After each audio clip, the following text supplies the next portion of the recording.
Going live. Going live. Going live. We're live? Are we live? I think we're live. There we go. Right, we're live. Hello, everyone. How are you all doing today? Hello. It's a lot over to the left, isn't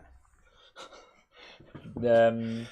Yeah, I don't know, actually. I'm literally, just as I've hit go live, I'm just like, now I'm tired. I rest. Yeah. I nap. I'm going to drink this coffee now.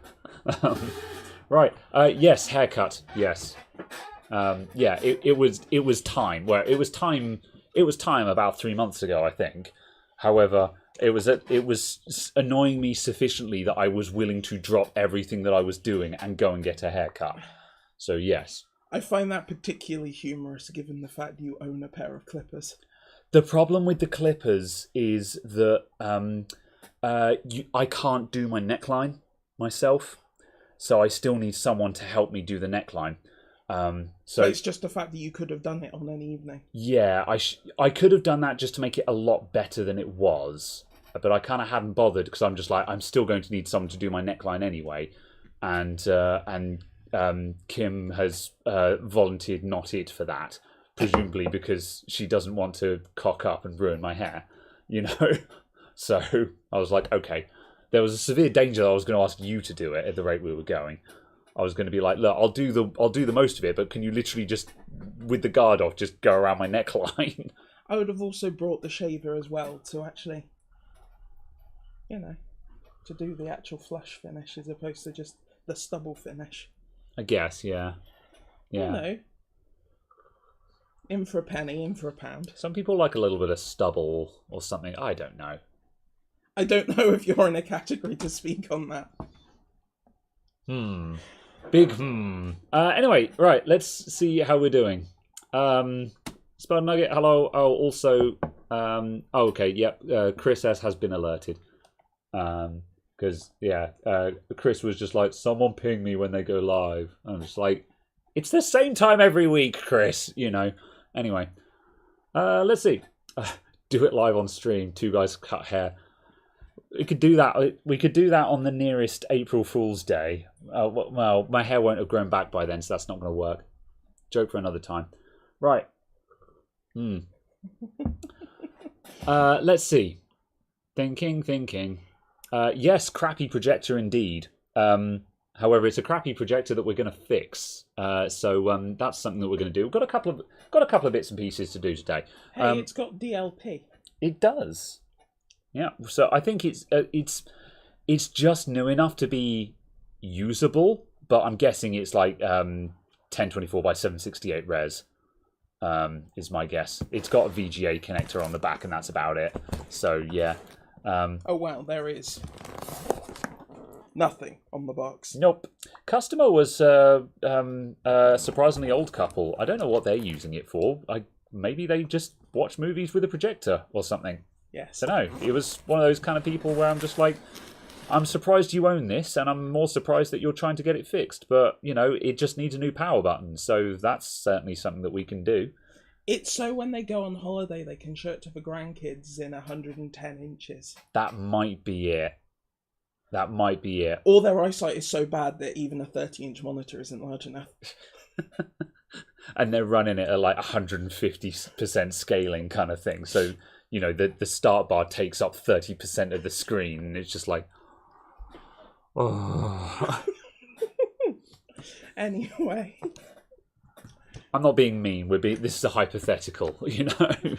Hypothetically being mean. Will you stream when we're fixing the phase change cooler? Maybe.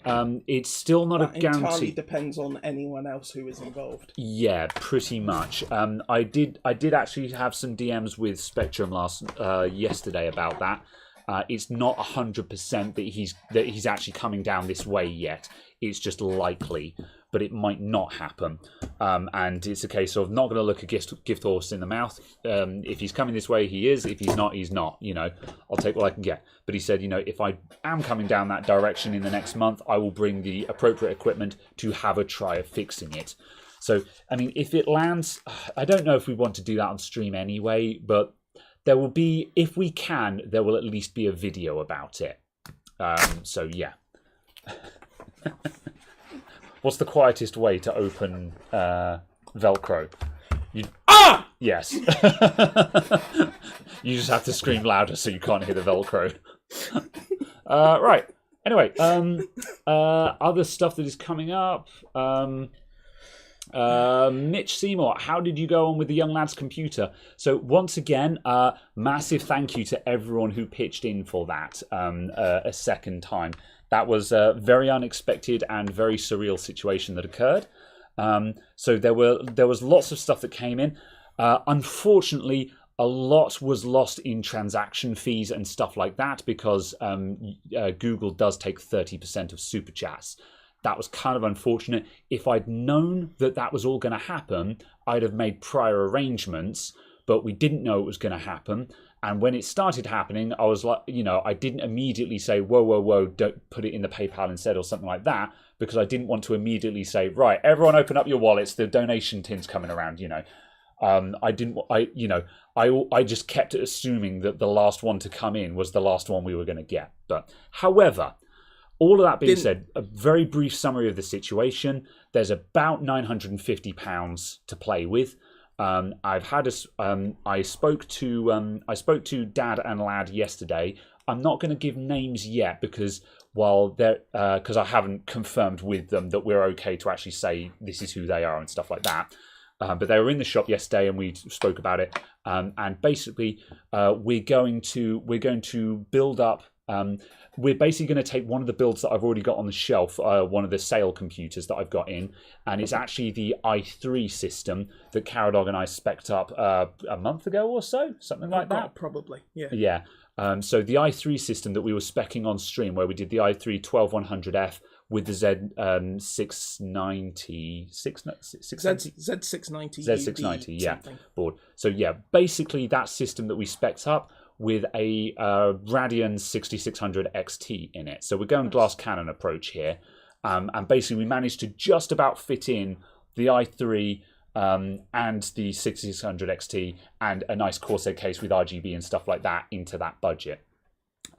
So that computer is mostly built, but what we're going to do, I'm actually just going to disassemble it as YouTubers tend to do, and then they're coming in next a week tomorrow on Sunday, and we're going to make a build video, and the kid and I are going to build it up together on the bench, and we'll make a video about it. So there will be a video on that and stuff. So that's all happening, and that's going to be great. And he's very thrilled to bits.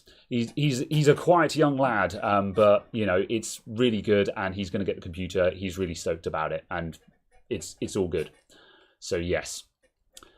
So yeah, that's all happening, and it's going to happen in a week. We would have been doing it tomorrow just to strike while the iron's hot, but I'm not around tomorrow, and so just with everything going down, we were just like, yeah, let's give it another week. So yes, that is going to occur. Let's see. Is it an LED or does it have the color wheel thing? Not sure. The projector. Let's see. News about the scammy overpriced PC. The father has been talking to Vinoscorp, and the customer service is predictably awful. We're not sure if they're getting their money back on that yet or not. It was paid with a debit card, not a credit card, so chargeback is not possible. At the moment, he's going to continue pushing to try and get a refund on it. We haven't sent it back yesterday just so as not to end up with the fact that then we have no PC and no money. So yeah, I don't know what's going on with that yet. They're pushing for a refund, but we're kind of in the situation that we're going to try and get a refund. However, if it is not possible, then we're not going to lose sleep over it because there is enough money for just a whole new computer anyway. So yeah. Right, let's see. Right, I think that's the news. I think I've covered everything there. Absolutely. I was going to add in something and throw it on you without actually telling you beforehand. Okay. Which is what I meant to tell you beforehand anyway. Was a case of I was going to say to people who wanted to get notifications for this going live to react to the message I put in the news channel saying we're going live, and I'll manually assign them the role, and I will then tag that role when we go live. Oh, cool. Yes. Yeah, if you want going live notifications, jump in the Discord and stick a react on Caradog's We've Gone Live message, just to let us know. I'm going to get a bot set up to do this automatically, because also I need to set up a chat bot for these streams, just so we have a chat bot. So when we want to be like, join the Discord, we can just do !Discord and stuff like that. Because I run a chat bot for my Twitch streams. I just don't have one set up for YouTube. And unfortunately, the chat bot that I use is Twitch only. So yeah, we're going to get stuff like this set up. And yeah, but for the time being, register your interest just by reacting to the news message. And then Caradog can just manually slap a role on everyone. Yeah, absolutely. So yeah, it's the easiest solution at the moment without randomly adding in more stuff to the Discord. Yeah, because yeah, I need to swap. I need to swap out from Me6, because Me6 doesn't actually do what I need it to do at the moment, and also its live notifications are horrendously delayed, and I'm just like, yeah, I've got friends who have bots in their Discords that tell me I've gone live before my own bot tells me that I'm live. And I'm like, yeah, when other people know that I'm live before my own Discord does, you know your bot's crap. So I still like the fact of, I assume you go live at 7 for Twitch. Yes. I assume that. Yes. A lot of the time I get the Discord notification about 15:15. Yeah. But the message will be timestamped at like 6 or 7 minutes past. Yeah. But the actual notification doesn't push until like 15:15. I'm like, yeah, I don't know Discord. I don't know what the deal with it all is. Are you okay there? Yeah. Right. Catching up on chat. Bambino, thank you very much for the 10 CHFs. Swiss francs. Swiss francs. Good. Okay. Yeah. Yes, I suppose the F is a franc. What's CH then? Swiss in French. Is it not Swiss in Swiss? Which is French. It's Swiss French. Okay. Or German. Whichever language you wish to speak to them in. Because they'll just take your money. Oof. They are bankers. They are well renowned for their financial services industry. They'll take your money to look after it. Bambino, thank you very much for the 10 Swiss francs. Many years ago, we had a guy from Novell coming over to regularly set stuff up. Every time he was there, something went wrong. He wore a pink shirt every time. We were having a conversation earlier on about people not solving problems because the problem made them money. So Caradog goes very, very quiet. The good thing is I don't charge people for fixing problems. I just leave. Oh no, it's gone wrong. Goodbye. Yeah. I have a train to catch. Very well. The H is for Helvetica. Wait, Confederation Oh, God. I was this close to saying, that's a font, you half-wits. I want a... If I ever got a tattoo, it would be the word Helvetica in Arial.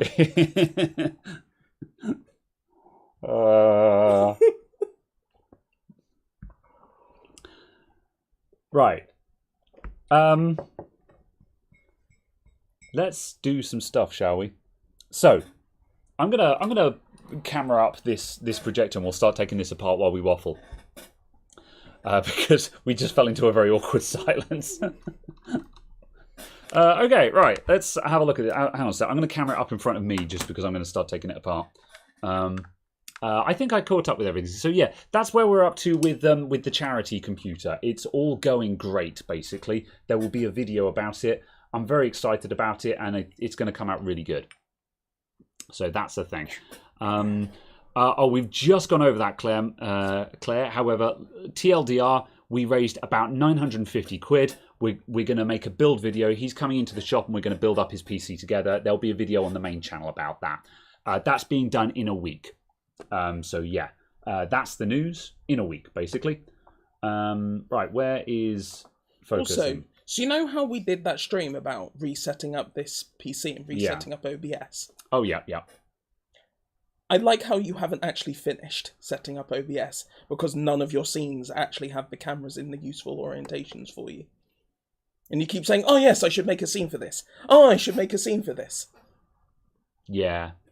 There's a lot of things I haven't reset up on this computer since that stream. It's just basic. It's just about functional. But yeah. However, it works. So, right. Remote control.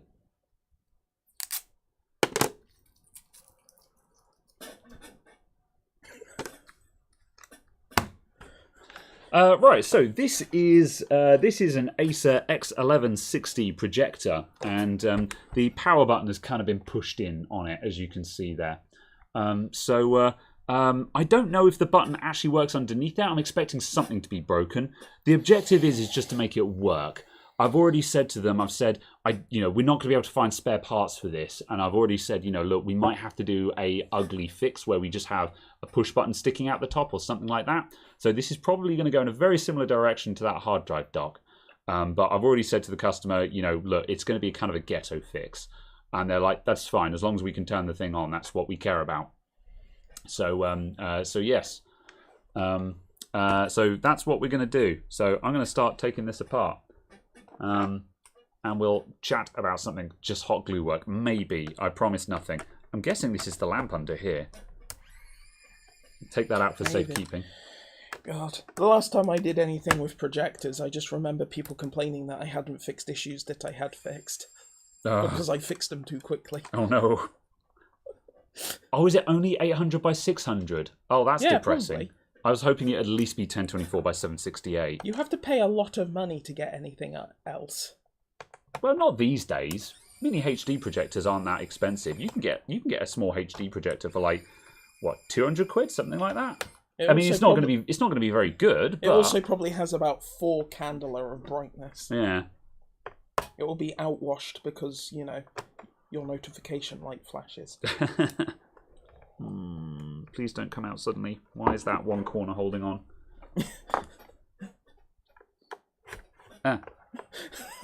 Stab. There is delicate circuitry under here. Not anymore. Alright, hang on a sec. I'm just going to... there we go. Oh, there we go. Right.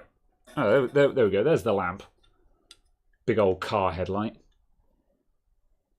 Quite a lot of dust in there, actually. That's probably got quite a lot of hours on it, I'd imagine. It's an Osram, so that's nice. Oh, that's why that was hanging on, because it's got those massive lugs on it. Cool. Right, can you put that somewhere that's not in front of me? Thank you. Where does that actually shine into? Does that really... Oh, wow, look at that. That just shines through that tiny little hole there. Surely these things waste so much light. I don't know. Interesting.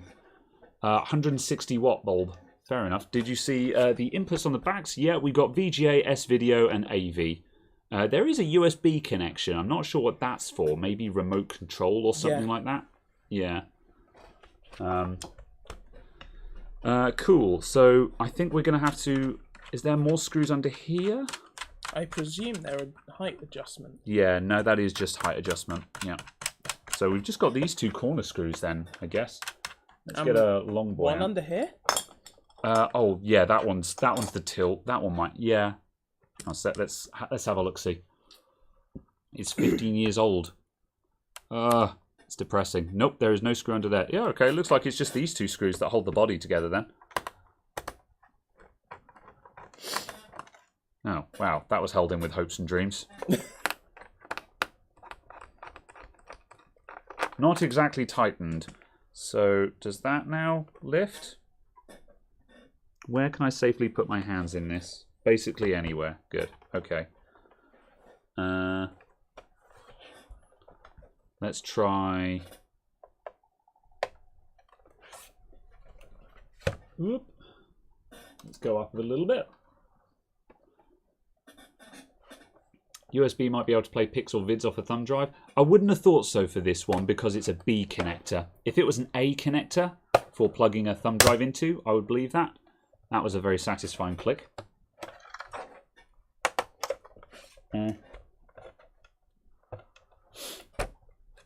Oh, and then the other side came out instead. Oop. Right. What's... I heard a screw rolling around. Oh, there it is. Okay, that was one of the screw fittings. That might have been the one that just felt like it wasn't holding on to anything. Right. I think someone's fixed this before.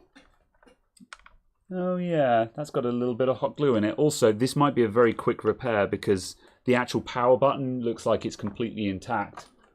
Oh, that's boring.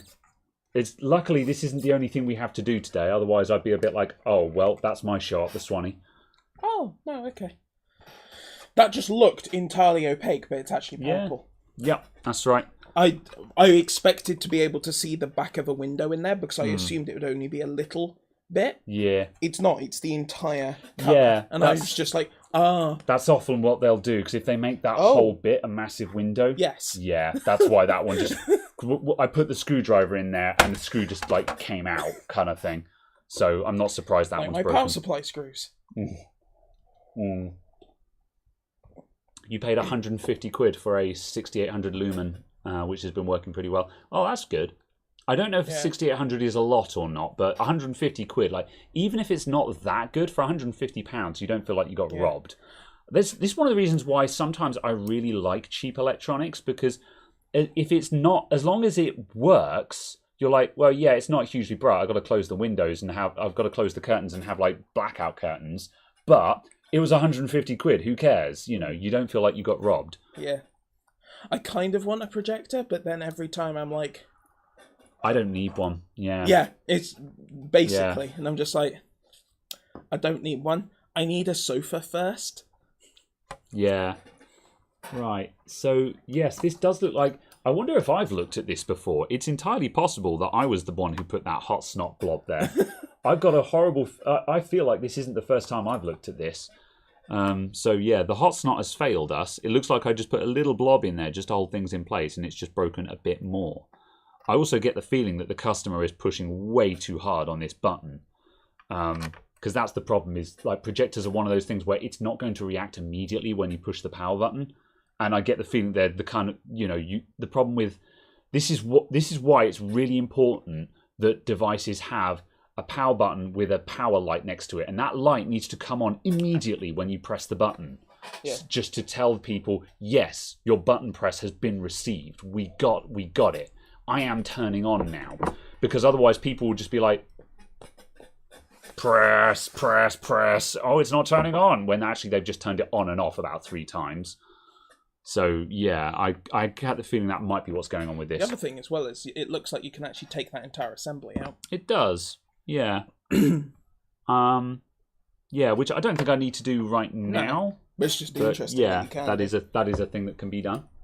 Right, I need a pair of... These tweezers might not be the best. Where am I... where are some appropriate tweezers for what I'm trying to do here? I don't know. Okay, I'm going to use these then. Right, let's turn that around. And we'll just try and dig out that bit of hot glue. And I think this repair might be a matter of just re-hot gluing that. Alright, hang on a minute. Right, that goes there. Yeah, I think they just pressed a bit too hard on that, and because like, if nothing else, that was making an interference fit, that bit of hot glue. I'm surprised.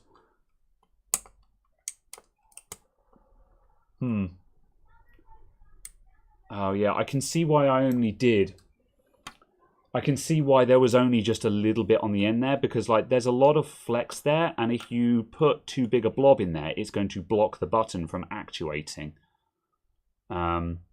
So I might just do the same thing though, if I'm honest, and just try putting in a bit more hot glue. And even if I gum up this side of it, the other side can still descend, if you see what I mean.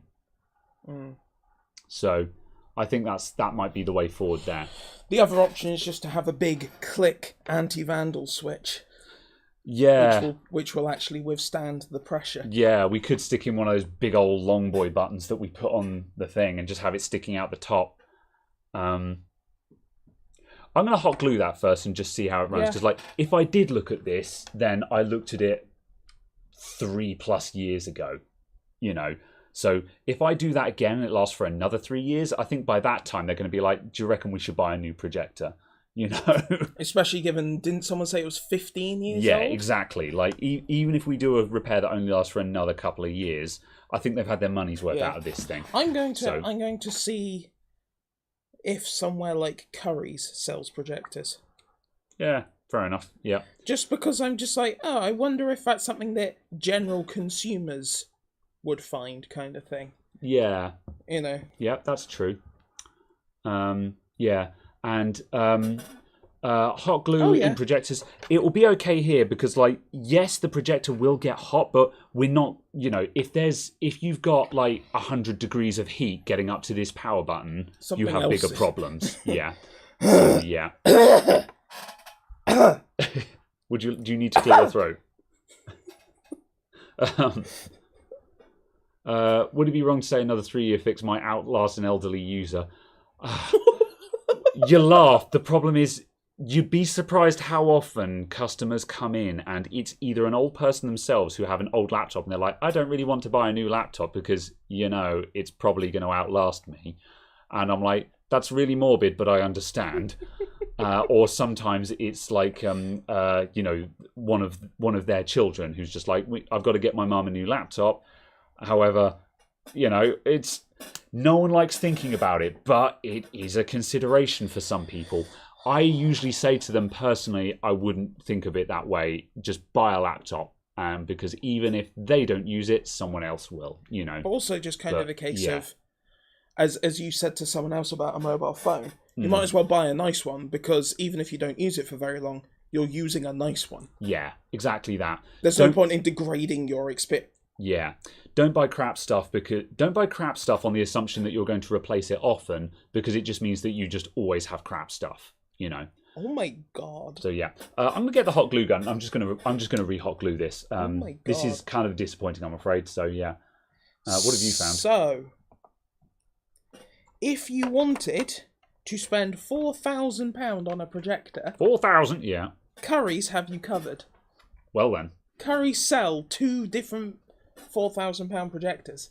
I mean, it makes sense for them so I'm just like, clearly there is somewhat of a market for that. Yeah, I mean, well, let's face it. If you've got a lot of money to spend and you want to go and buy top-end cinema equipment on the high street because you don't want to buy it on the internet, where do you go? You know, I mean, I guess you could go to like a Bang & Olufsen shop or something like that. Yeah, Richer Sounds, yeah. But so it makes sense for Curry's to carry it because if someone John Lewis. Yeah, even still, you know. But yeah. Yeah, you're going to get people who'll be like, I guess I'll go to Curry's. Yeah, your options are reasonably limited. Yeah. Oh boy. It's okay, I just sound like I've been smoking 20 a day. Yes, it is at least 4K. I should put a bloody well hope so for £4,000. A pound per horizontal pixel. Yeah, I was about to say. Oh no, do you know the worst thing is? It isn't even that. Oh no. Because obviously 4K isn't actually 4K wide. It's 3.8K wide. Well, yeah. But yes. But it is a 4K class projector. Yes. Yeah. Its brightness is also 2,800. And it's a laser projector. 2,800? That seems very low. Somewhat underwhelming. Yeah. Yeah. That's the problem. With the advent, you can buy, like, you can get, what, 80-inch OLED TVs these days? 110-inch OLED TVs. Like, yeah, at that point, I'm just like, what use do projectors actually have now? When you're projecting it, like, 400 inches, and it's an actual cinema. Yeah. Yes. Yeah. In your home? Yeah. I don't know. Yeah. I guess if you're displaying a static image, like, or a mostly static image for a really long time, the like laser projectors make more sense. Than I think you're getting into but niche territory. But, box. Yeah. Oh yes, you moved your strips. Yes. And actually installed another strip. Yes. You did it. Also, that strip is not a surge protected one. Yeah, I've got to buy more surge. Oh, I thought you were going to say, and that strip is not level. And then I'd look at it, and it was just like, I wouldn't care about that. Have you seen my tiles? Yeah, there's a severe danger that we're going to buy new stools on this stream, by the way. Oh, good. Yeah, just because like we're sitting here squeaking away, I'm just like, why the fuck are we still sitting on these damn things? I don't know. I mean, I can tell you the reason I'm sitting is because I still have a buggered knee. Yes. And standing or sitting for too long causes me immense discomfort. It's the cold of winter makes your knee ache. No, not that specifically. Just I injured it somehow. I did a thing, and I now have old man knee. Right. I'm gonna adjust this. I'm staying on the small thing this time because it's not that interesting what we're doing. What? I was just like, the small thing. What? Ah. Oh, yes. I am situationally unaware. Yes. Let's see. Right. I'm going to catch up on chat because I've not been reading chat. Sorry if I'm ignoring chat. Just, I'm tired. Let's see. Going to start from the beginning at 2x speed. Fair enough. There's still time. I did that with someone's stream the other day. And I caught right up with them, just as he said, all right, that's it for the stream. Thanks for coming. Bye. I was just like, oh well. Yeah. Never mind. Yeah. We're going in with the pink glitter glue gun glue again. So that's cool, I guess. Because then that way you'll know that you were the one who hot glued it. Yeah. Are they still the stools from the old shop? Yes. No, yes and no. They are stools from the old shop, but they're the most recently replaced ones as well that have lasted approximately. They lasted 6 months. Yeah, 7 months before they started squeaking. Yeah, always the same. I'm gonna get wooden ones, like you said. Yeah. Just because, like I don't think this is the thing. If there were some stools that I could buy, which I knew would give 5 years of service without squeaking, then I would spend the money on them. But that's the problem. Is I look at the more expensive ones, and they look exactly the same as the cheap ones, and I'm like, I've got a suspicion that these are more expensive and have exactly the same gas struts in them that fail. And before anyone says it, no, it's not loose screws. The screws are not loose. The gas struts are bollocks. That's the problem with them. So yeah. Pink glitter is Graham's signature. It's Big Clive's signature, actually, but I'm stealing it. I'm stealing his thing. Right. Oh, I think I've gone completely off shot here. Let's spooge some glue in there. There we go. That's a much bigger one. Now I need to make sure that I don't completely gum up the mechanism there. Right, let's put that to one side and switch it off. I haven't done a very good job of this. Right. Oh god, this has gone terribly wrong. Now I've just completely wrecked it. Okay, that's fine. The pink glitter will fix all. Right, pink glitter has been applied. I will now pick up all of the string that I put behind. It's the actual base, isn't it? On these ones. Yeah, it's a bit of everything, I think. Everything just goes loose and stuff, and just, yeah. Oh my god, hold on. Right. Graham got into it with a lawnmower again. I sure did. The worst part is, one of the video that I finished doing today, I started it with long hair, and then there's just a screen cut to this. And I'm just like, yes, I got a haircut. So, I do that sometimes. Well, it's been a while since I've had my last one, about 6 months, I think. Right. Let's have a... How's this looking? Bench cam. Right, so... Oh, it even had a minor click. Yeah, that'll do. And how's that looking in there? Yeah, there we go. The action on that isn't very good. It's not... that can push in really easily, but that's just a crap design. However, hopefully that should actually hit the tactile button before it pushes. Basically, the problem is that if you push it in vaguely, it just immediately falls under the plastic. It's just a bad design. However, I think that's going to actuate the tactile button before any of that happens. Has the other one? The other one has just snapped. I hate everything. Do you have any double-sided tape? Because you could put a single, sorry, not double-sided tape, the foam tape. All right, what, just to pad it up slightly? You put a single layer on that, it lifts the button up ever so slightly, so you don't need to actually push it down. I could do, but given that the other side has just snapped as well now. So, hold on one moment. I forgot to close up. Yeah, but no.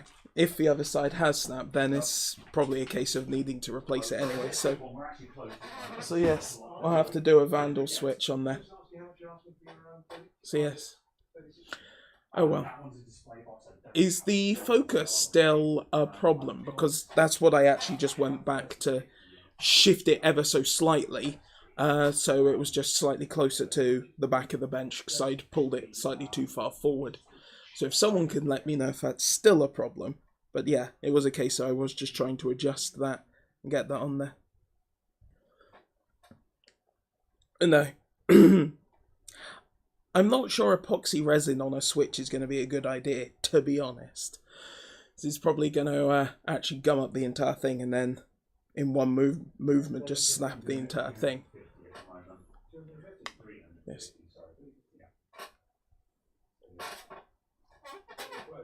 This stall is terrible.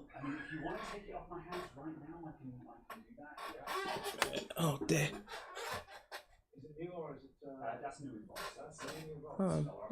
Improved DRM compatibility.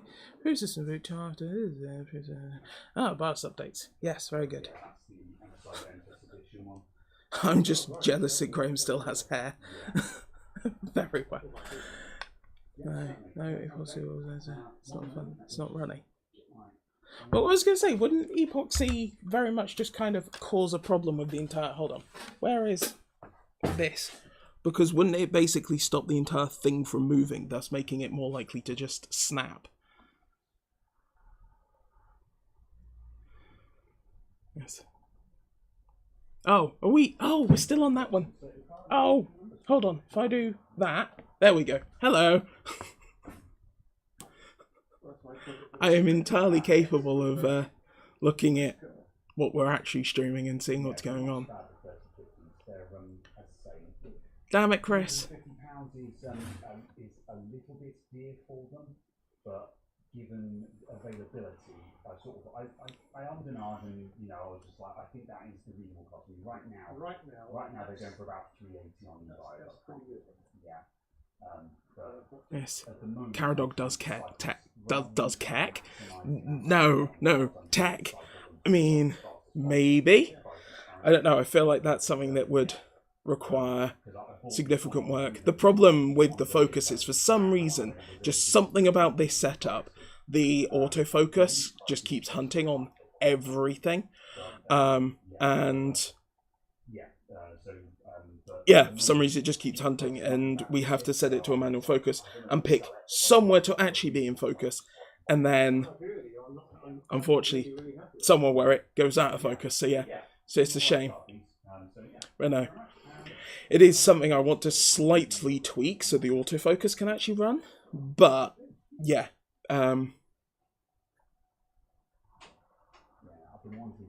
I don't know. I'm just not sure what the actual issue is specifically.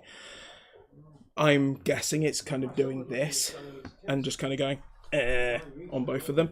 But yeah, what it should have been focused on is about here. So yeah. Yes.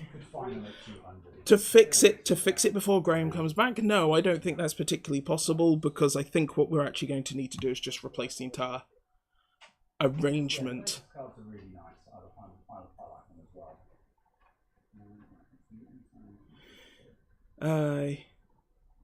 Yeah, exactly. No, that's what we're going to do, is just replace the switch on the circuit board. Words are hard sometimes. Yeah. Yeah.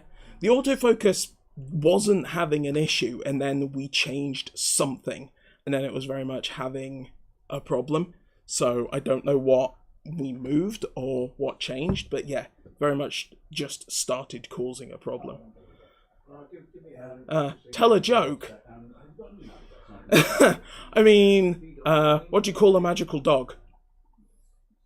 A labracadabrador.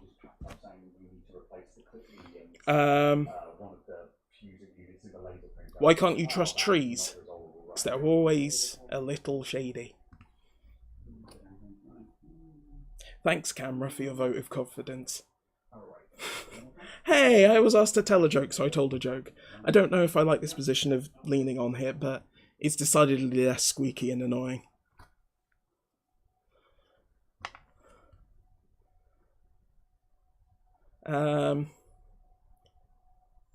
I'm trying to think of ones that are appropriate to go on YouTube and won't instantly make me cancelled. That's the main problem. Why can't you trust stairs? Because they're always up to something. Thank you very much. Much appreciated. Cheers. Yes. No, I'm struggling to think of ones that are YouTube appropriate, so it's a problem. But yes, that sounded like a reasonably fruitful conversation. Yeah, I sold the 3050 that I've got.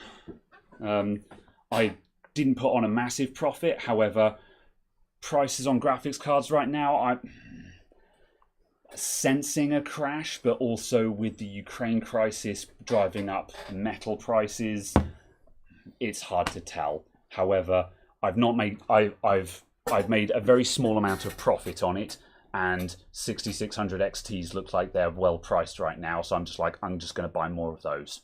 Yeah, 3050s seem to be hovering about 330 at the moment. For the 3050? Yeah, for the 3050. Yeah, I just sold that one for 350, yeah. And I think I bought it for 300. Yeah. So you know, so yeah, I've profited on it, and that chap's just gotten a reasonably good price, considering that was a high street price. He's just done all right there as well. Oh yeah, absolutely. So yeah, but yeah, it was just the case that they are infrequently appearing at that price, but obviously the difficulty is actually finding them in stock. Pretty much, yeah. Like when he said sort of, I said I've got a 350, and he said, oh, how much do you want for that? I'm like, you know, because I keep graphics cards in to put in computers I'm building, so I don't really have prices as such. But I just quickly smashed in eBuyer, and eBuyer want 380 for a 3050 at the moment. So I was just like, 350 is I paid 300-ish for it, so yeah, whatever. So yes, I think it was 300. I might have paid. No, I think it was. I might have paid 320 for. I definitely didn't pay more than 320 for. No, it was 300. Because I remember when the 3050 came out, I said if I spot one for 300 or less, I will buy one. Yeah. However, if it's more than 300, I'm not buying it because it is not worth that much. Yeah. You know, well, as a buyer anyway, kind of thing. End users, you know, sure, they can make a one-off payment, but for me, when I'm buying multiple graphics cards, no, I want low prices. So yeah, absolutely. Yeah. It was the MSI Ventus, just for reference. So it was a low end but not terrible card kind of thing. You know, it wasn't a really naff one with a blower cooler and stuff. It wasn't the BioStar Special Edition of the 6600 XT that thermal throttles. Oh no. Ugh. Or 6600, I can't remember. Yeah. CCL had one for 270. That's a good price. They would have been gone in a flash though. Yeah. They would have been gone like that. You know? I think someone posted them in Discord yesterday and then basically instantly went, and they're gone. They're gone. Never mind. Yeah. Right. So, let's see. What can we do with that little button? That's. I wonder if we can fit one of the tall boy buttons on there and just have it stick out the top. Yeah, because there's a reasonable amount of space. But is the tall button tall enough? Good question. Let me grab one of the tall boy buttons. Did I have a bag of them? I think yes, you had a bag of them. Oh, yes. Oh, they're fucking massive. Yeah. Oh, yeah, I don't know how we're going to mount it. With hopes and dreams. Yeah, I mean, if we had a tall boy button... Yeah, I don't think it's tall enough. No, it's not quite tall enough. If we had, like, you can get super tall boy ones that would do that. I'm going to take a shot at just hot gluing the other side of this and just see if we can just make good, I think. So, yeah, because I think just some hot glue on both sides may just still end up with something that is passable. However, also just like, given the fact that, now we've actually... I didn't look at this in detail before the podcast. Given the fact that we're looking at this and it's an 800 by 600 15-year-old projector, I'm just like, my God, how much effort are we actually going to put into this thing? Yeah. I'm kind of in the mindset of like just make good, move on to the next thing personally. I guess the only other thing you could do is, as you said, is kind of stick some fly leads on it and just hang it out. Yeah, I did say to them, if I had to do that, is that an option? They were like, yeah, that's fine with us. But I've got hot glue in my beard. Don't ask me how. I had it on my hands and then I put it in my...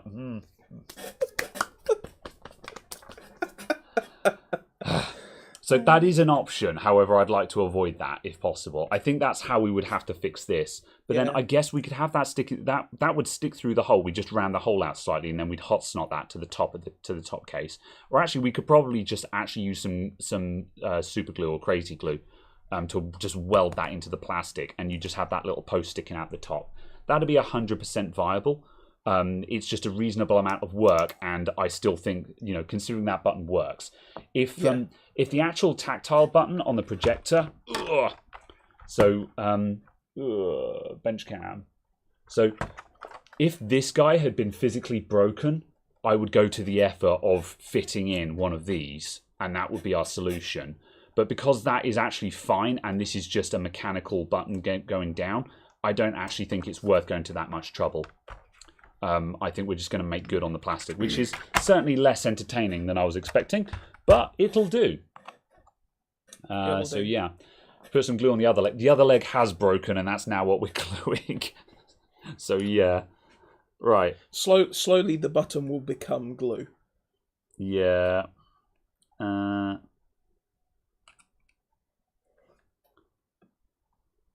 get that in there. Try not to jam everything in place. Okay, I'm going with that. Whoop. Get in, get out. Less is more. All right. Everywhere. Soldering, please. There's going to be some soldering.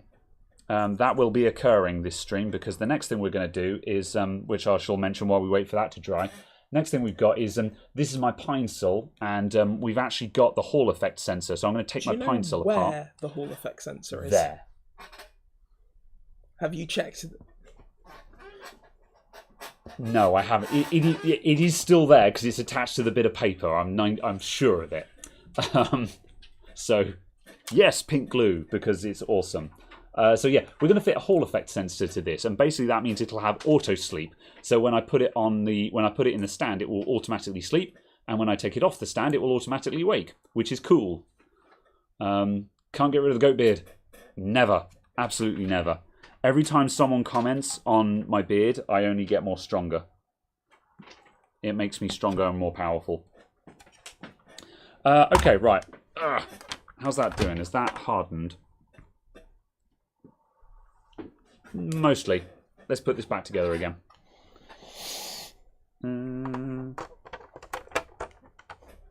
I presume we should test it actually turns on. Yes. Got to find something that's got a VGA output on it. I think my laptop might have VGA, because it's a latitude. It will still light up the bulb. Oh yeah, that's true. Yeah, yeah. We don't actually need a picture if it. Yeah, we just need it to power on. Yeah. I think the front's got to go down first. Nope. How's that? Let's actually. There we go. Let's actually look at the clips and understand how the clips work. Right, the back clips go in first, and then the front one clicks into place. Okay, so back on first.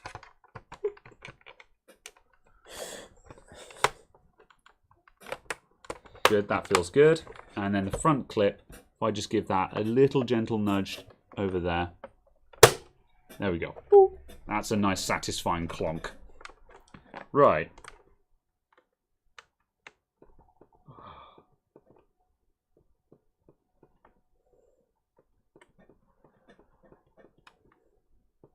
Okay, the action on that is horrible, but there is a tactile click at the bottom of the travel.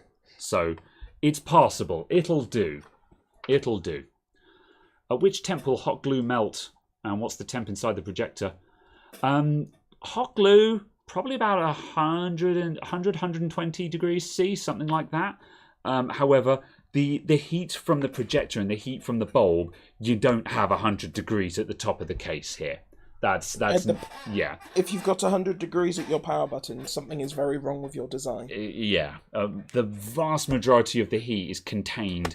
oh, there we go. There's the bulb here. The vast majority of the heat is contained in this cavity, and there's a fan here that just blows it straight out the front of the projector.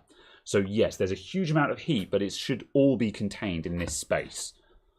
And you can see there's a fan at the back there, and there's the front vent. So everything should, all of the major heat in this thing is supposed to just go straight out the front.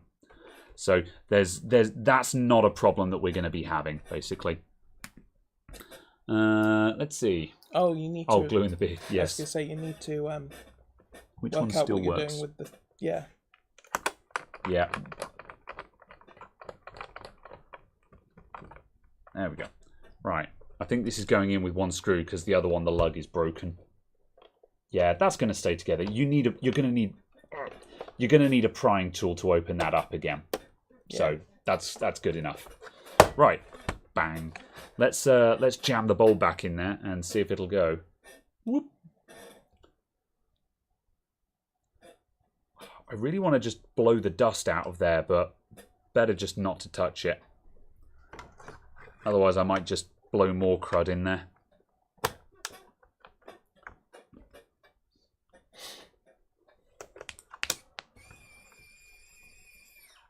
Do modern projectors use LEDs still or hot bulbs? I don't know, actually, because you get laser projectors, but yeah. do they use LEDs on some of them? Yeah, some of the ones that were listed on the Curry's website, is that's what I was looking at, are listed as RGB LEDs. Yeah. Oh, like, I'm hoping that's not accent lights along the bottom or something. Oh no. Because so help me God. Corsair projector. IQ integration. Ooh.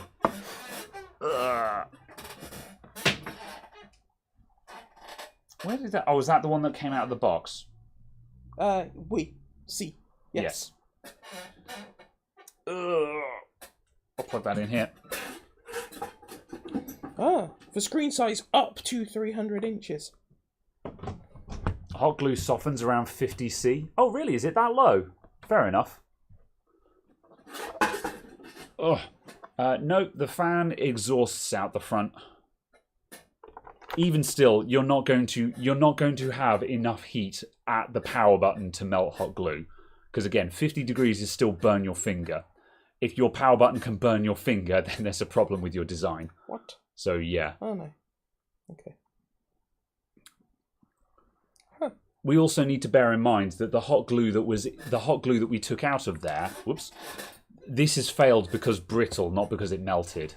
Like, you're not getting 50 degrees at the power button. That's not a thing. That's not going to happen. Like, yeah, and this is a side... A, it won't do that by design. And B, again, just remember, the heat source is here, and the heat blows out the front. That's literally the orientation of the fan that we just looked at. So, yeah, that's not a thing. That's not going to happen. Boop. Oh, God, the fact the entire case flex to do that. Yeah, well, it's cheap plastic, isn't it? However, it appears to have turned on because the light's gone blue and I can see it. Whoop.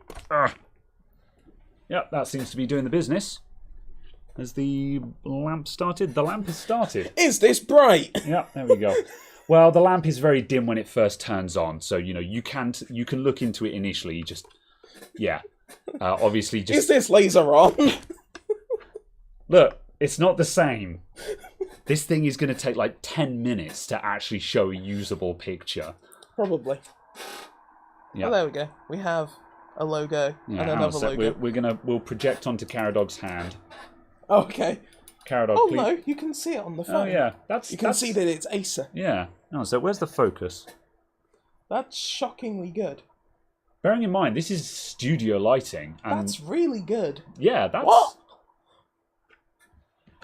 That's actually impressively good. 15-year-old projector. I mean, to be honest, there are so few pixels in this thing that there's nothing blocking the light. Yeah, but that's really yeah. good considering how old this is. Yeah, that's not terrible. There we go. Good job, Asa. You have empowered people. Yes. So, yeah. To show them your holiday photographs. My dad is one of the people who will show you his holiday photographs.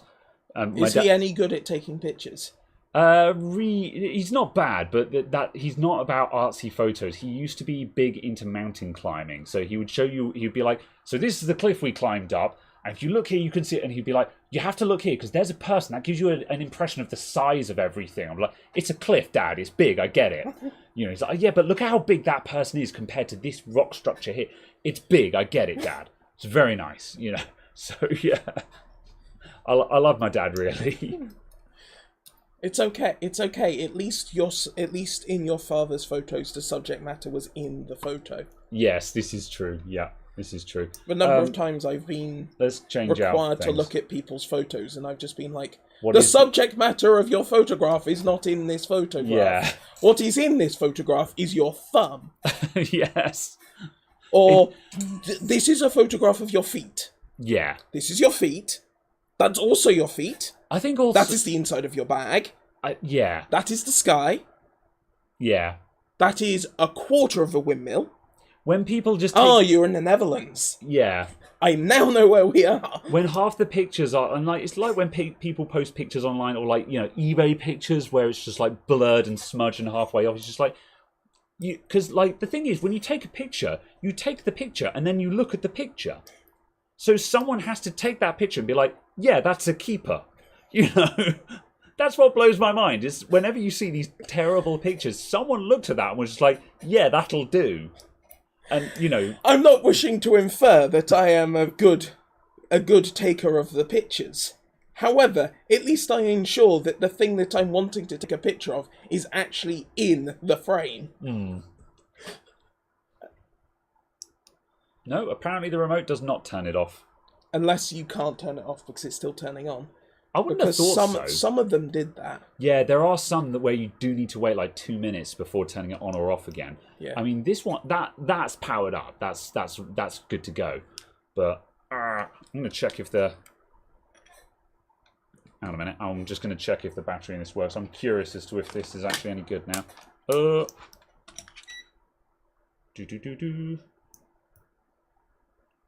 It's a Duracell battery. Yeah, or oh yeah, that's turbo dead. Or as Sai says, the screenshot of the photograph showing the majority of the photo app, and then the photo, which is actually 1/8 of the screenshot. Yeah, people who share stuff from their mobile phone by taking a screenshot and then sharing the screenshot. And I'm like, you could have just pressed the share button for the app that you were looking at it in. Or like, when the best part is when people share a screenshot of a photo they've taken on their phone. And I'm like, but the photo was already on your phone. Why didn't you attach the photo? Usually, I think the reason for that There's some batteries on the left of the box, if you could pull those out, please.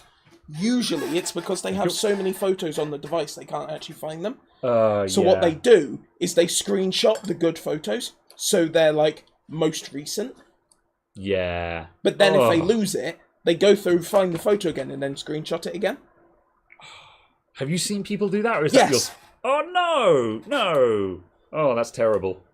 That's terrible, man. I say this to... It's, yes, someone who I slightly sorted out their phone where they had like 130 gigabytes of not backed up photos on their phone. Bloody hell. Now I'm like, I understand you like your child. I understand that you love them dearly. Have you considered deleting 97% of these photographs? Yeah. Maybe 99% of them. Because I'm not saying that all of these photos are bad. I'm just saying that you don't need 7 of the same thing. Yeah. Yeah. Like, take a picture of the thing that's happening, or take a couple, just go click, click, click, click, click, and then pick the best one and keep that. Yeah. So, yes. That's... Yes. Oh, balls, this isn't a 2032. It's a thin boy. It's a 2025. Yes. Can I cram a 2032 in there? It's okay, you can just make the casing thinner with a Dremel. That way it will fit, right? Yeah, I can stuff a 2032 in there. Right, here we go. Boop! Yeah, there we go. Please. There we go. Press. It needed a double tap. There we go. The power button is now flashing red, so it is shutting down. So yes.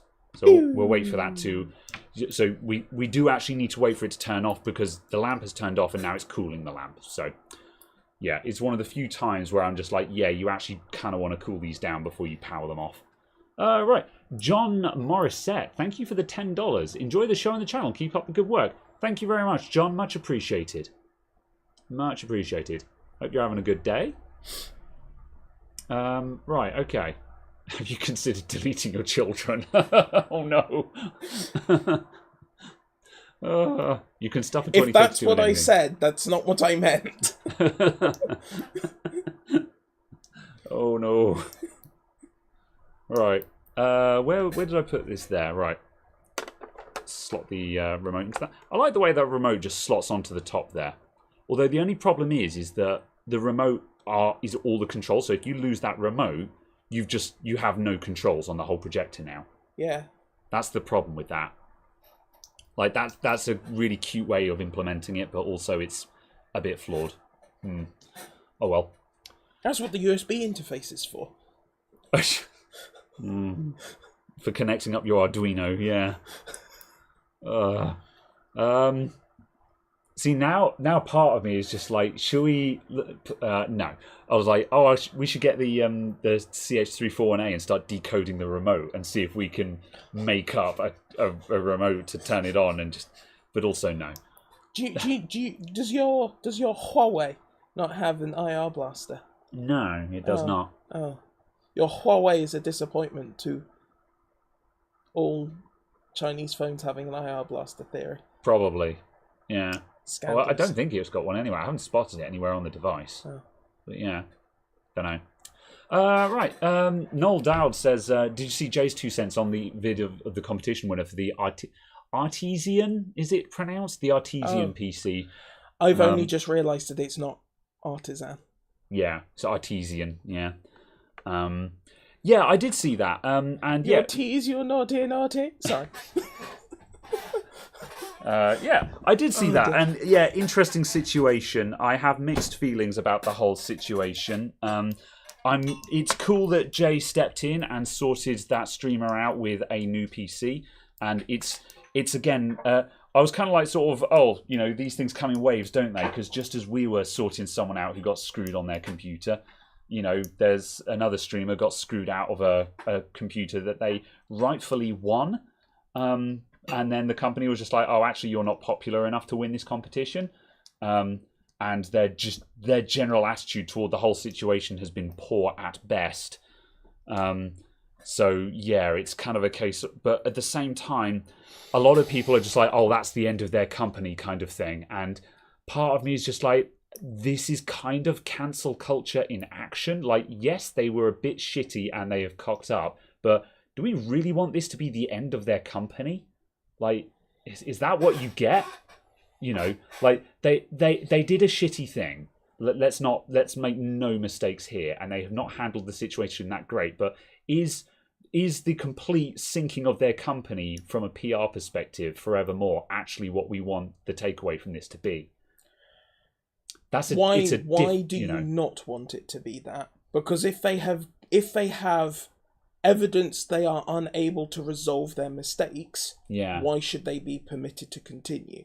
Yeah. It is not the making of the mistake that was the problem. It was the lack of resolution to the mistake. Agreed. I feel. Yeah. Therefore, if you cannot resolve your mistake, should you be continuing in business? Because how are you now not just a scam? Yeah. If that makes sense.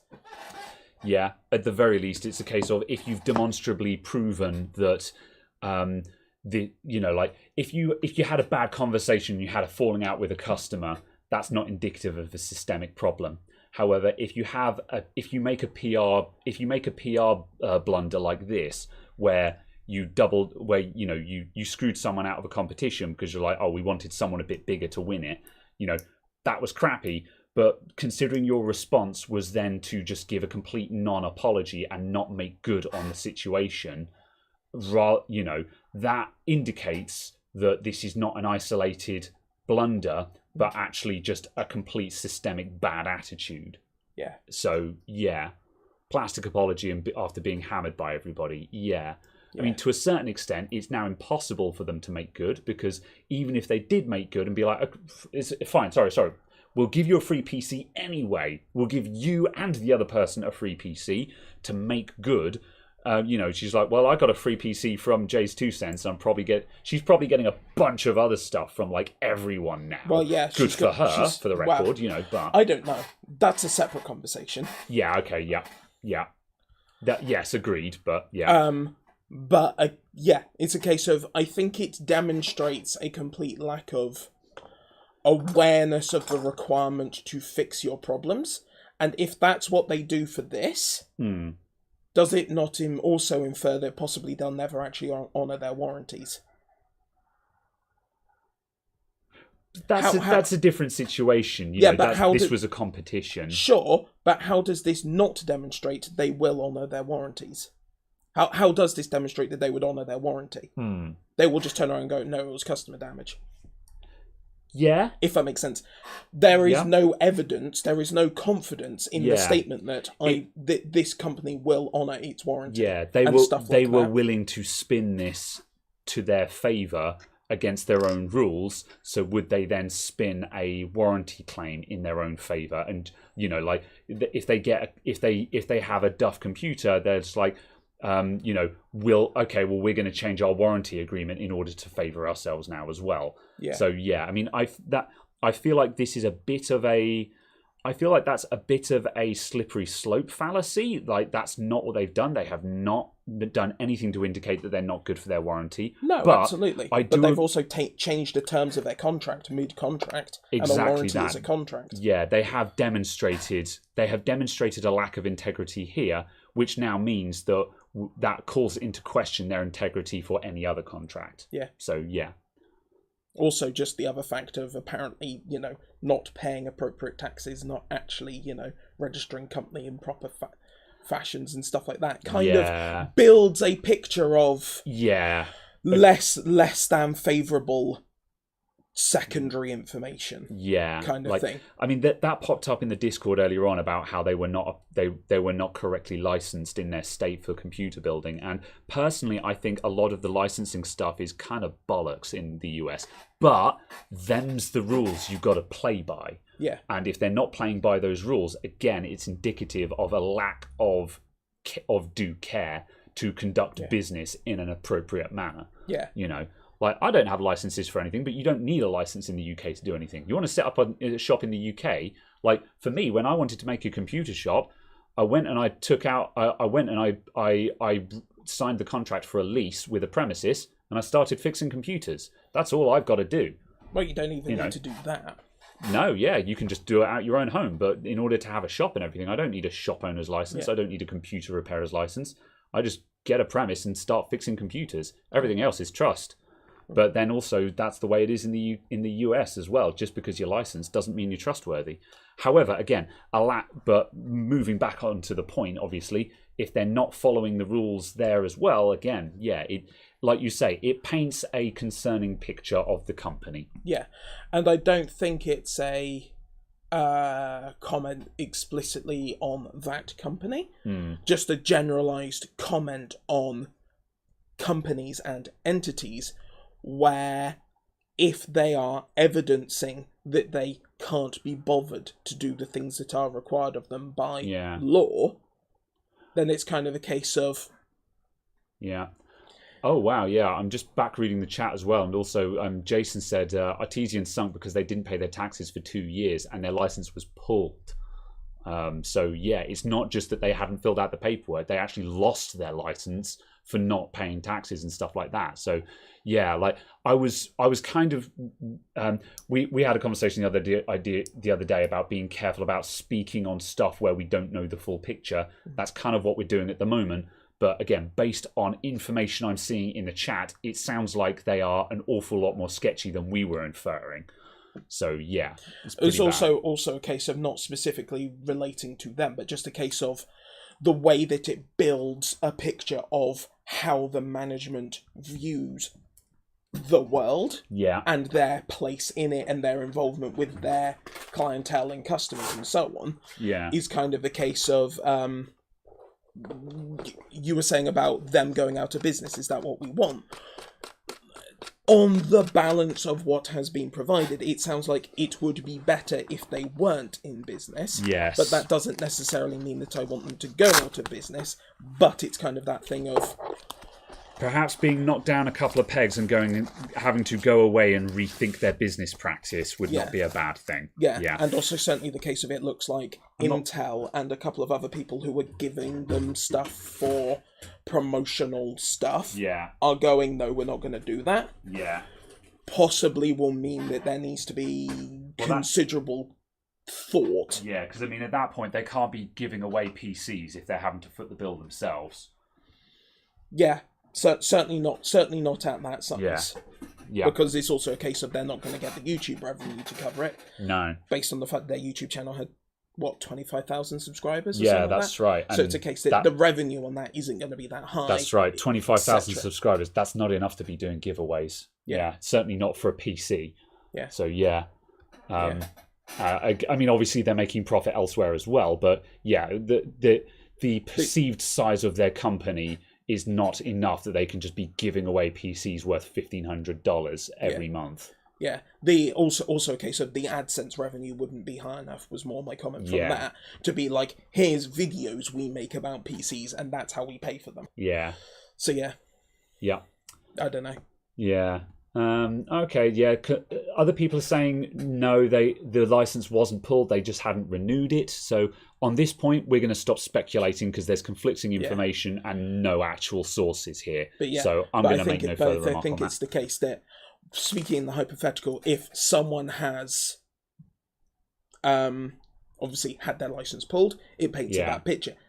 And a differently bad picture too if they had not renewed it. Yeah. But it's still a case of it's still not a good look. Yeah.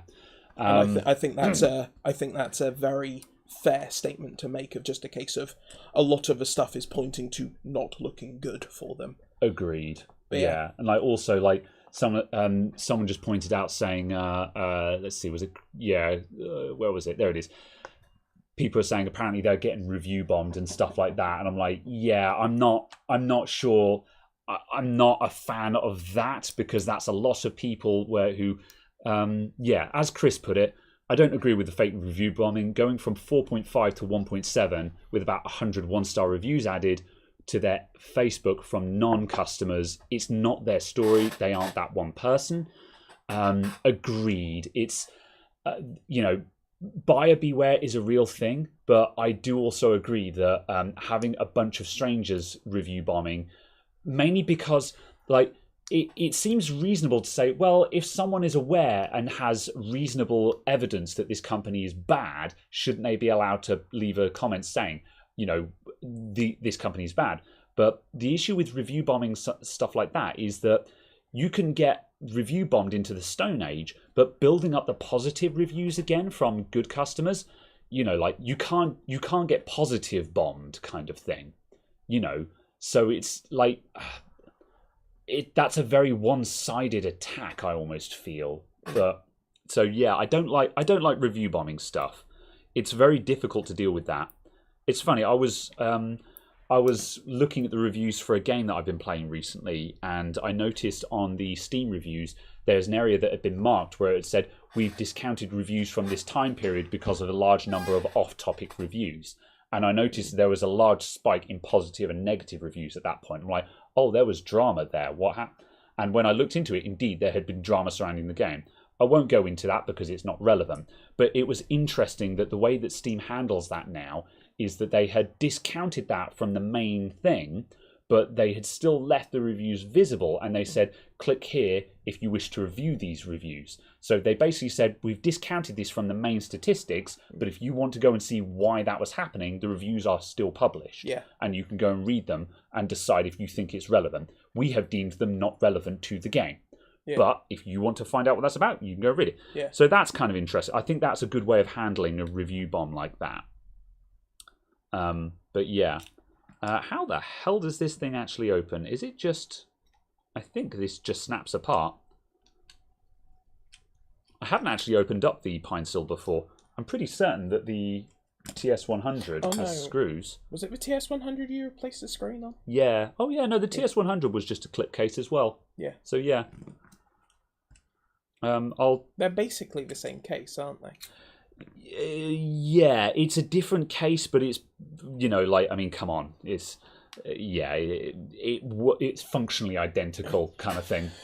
That's not, yeah. I'm not saying that it's a copy. It's just legally distinct from. Yeah. The Lollipop Guild. Yes. We resemble but are legally distinct from the Lollipop Guild. Yeah. I think the TS100 has a sleep sensor built in. I'm not sure, actually. It might do. Okay, right. Let's decase this. I should have bought... I really want to get... Pine 64 sell a clear case for this, and I really want that for pimp value. I've seen the red one. Yeah, but the problem is, like, I would have ended up paying like £20 for it after delivery and stuff like that. And I'm like, am I going to pay 20 quid to have the case be clear? And I'm just like, no, not really. You know, like next time I'm ordering stuff from Pine Sill, I'll stick it on the order, but I'm not doing a dedicated order for it. Did you ever remember who the Pine person was? I can't remember their name off the top of my head, but I'm in the Pine 64 Discord because they have a public Discord, and I could very easily find out from there. No, okay. No, it was only because I remembered you said that you wanted to find out who the person was. And... Yes, I need to look up their name because I need to actually just make a working relationship with them and just actually be on speaking terms with them again. We have spoken and we've been like, hello, how are you doing? You know, nice to meet you, etc., etc. But like the fact that hello over there. Yeah. However, I need to actually sort of make a point and be like, yo, you know, can we have like affiliate links and stuff like that? Because I make your soldering iron is my daily driver. So it makes sense. So yeah. Let's see. I think this just needs to pry out, but I haven't taken this guy apart before, so I'm not entirely sure. So excuse me for fumbling with this on stream. Do a giveaway from Pine 64 and get in. Well, honestly, I think Pine 64 are bigger than I am these days. Oh no, I'll rephrase that. Pine 64 are bigger than I am, so I'm not sure if they'd be interested. But hang on a sec. I'm fumbling my words here. If Pine 64 would like to collaborate with me, I would be delighted. I'm just busy and have no ideas on how to do that. Also, I'm pretty certain that this guy's just gonna... There we go. That's what I want to happen. That still feels like it's screwed in. Oh, that guy needs to come out as well. It feels like it's screwed in. Like the big screw.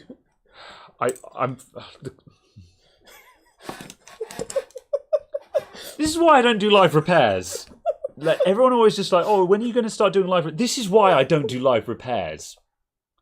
See, in the video, I would put it back in, and I'd be like, and we also need to take out this screw. And there we go. And as you can see, now it'll just fall apart. You just fix all of that. You fix all of that in post. Live reviews reveal the fact that I'm not actually very good at what I do. Right. You know what I'm concerned about? I think this already has the Hall effect sensor in it.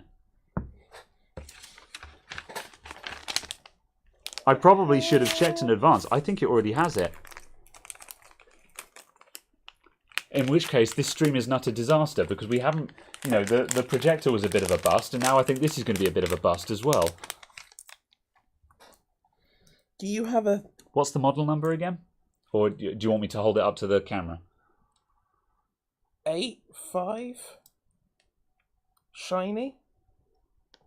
Yes, it does. It's too shiny. Out. Yeah. It's already there. I'm 99% certain it's this guy here. Let me do the close up. Whoop. I'm fairly certain it's that SO6AC chip. That's not what is written on this. Yeah, What's written on here is RSGR. Yeah, RSGK. I think it's an equivalent. It's got 5 legs. This has got 5 legs. Yeah. Oh, Sondegger's in the chat. There we go. Hello. U14. Where is... Oh, so where is U14? U10. Yes, it's that. SI72, yeah. U14. Oh, so there's U10. How many times have I picked up and put down those lines? Too many times. Where the heck is U14? That's up all the power stuff up there.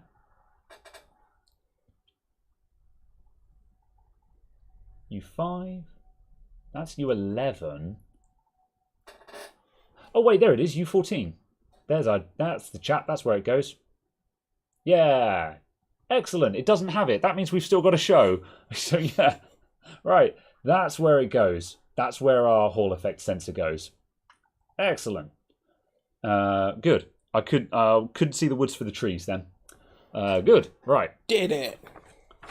Let's bring this down. Add the second channel to the channel tab on the main one.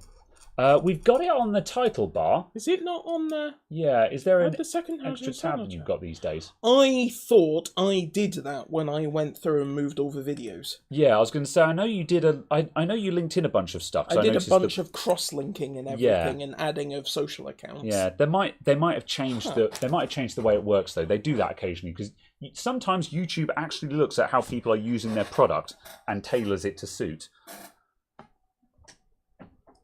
Okay, right. Let's. Whoop.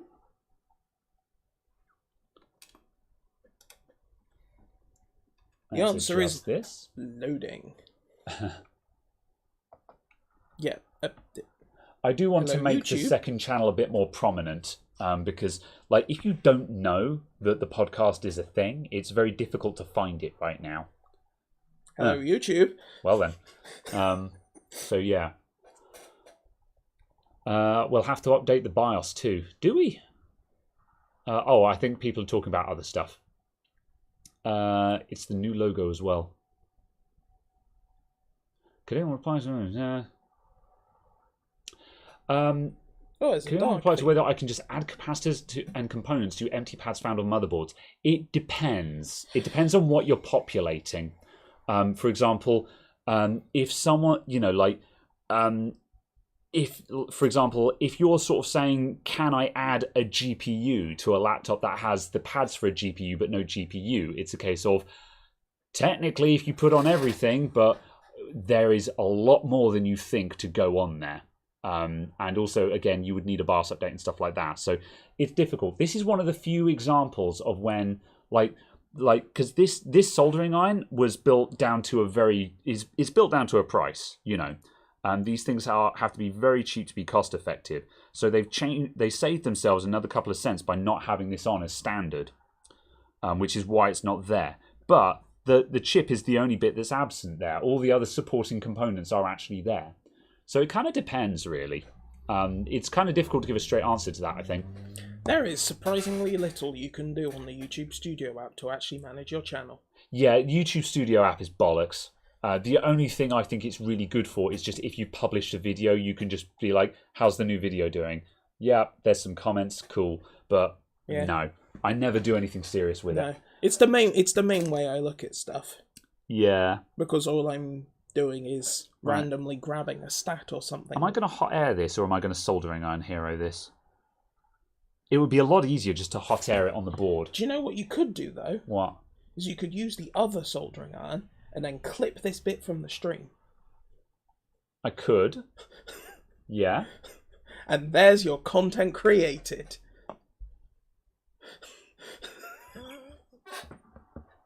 Sure. I mean, it's not going to be visible in the thing unless I suddenly pull a Wayne's World and be like, and now this scene brought to you by, Yes. So for that reason, I'm not going to do that. because I'm just going to use the TS100 like a normal person. Right, hang on a sec. I'm plugging in my TS100. I have another soldering iron here. Well, spoilers. I've got a couple of the secure. The secure. What is this? The D28 or something? D60. The secure D60, which is another electronic soldering iron. And I need to make a review on it. So yeah, that's pending. That's pending. I'm not gonna. I can't be asked to go into that though. I'm far too tired to consider it. Right, let's try and soldering iron hero this in place. Oh, it's still taking current. So yes, do the new pine soles already have the Hall effect sensor on them? I doubt it, but I don't actually know. Can you change the angle the tip is to the body? Yes. Because it is just two clips and it's not actually correct. Yeah, keyed in any fashion. Yep, it is. It is completely round. So so yeah, for these irons, bloody hell, that's got something on the tip because it smells. Where's my? I need to change the screws in this to not be T6s. So if I loosen the tip on this one, I can actually rotate the tip and have it at a specific angle to the case. Oh, that's cool. Which is very handy when you're using knife edges. Because I do actually sometimes have it clocked just slightly backwards. Just for comfort. But yeah. So yes. Right. What kind of current do these irons draw? Up to... Let me think. It's difficult to tell because when I run one off of my DC power supply, the display just goes nuts with the switching. However, yeah. Well, what's the absolute maximum current it could draw? It's up to 65 watts at 24 volts. No, what's the lowest voltage? Lowest voltage is 12. However, it won't run at full tilt. Yeah, but the absolute maximum in theory is 5.4 amps. Yeah, but it won't actually pull that because at low voltage it steps down the power amounts because it can't handle that internal thing. Yeah, yeah. I think realistically it's looking for 2 or 3 amps. Right, let's actually. What was I doing? Okay, right. I'm vicing this up. I'm vicing it up. Yeah, because you normally do it on a 19 volt, don't you? Yeah, I run mine on a 19.5 volts, which would make it basically 3.5 amps. Yeah, which runs it at the 45 watt setting, I believe. Because if I could get it up, I need to get a Lenovo charger because that's 20 volts, and that would be just enough to knock it up into the top bracket, so it would run at 65 watts. And I do actually need to do that because I actually underrun the iron slightly. However, the 45 watt setting is by and large mostly enough. I have to use the boost occasionally. Whoop. Right, let's just put that in there.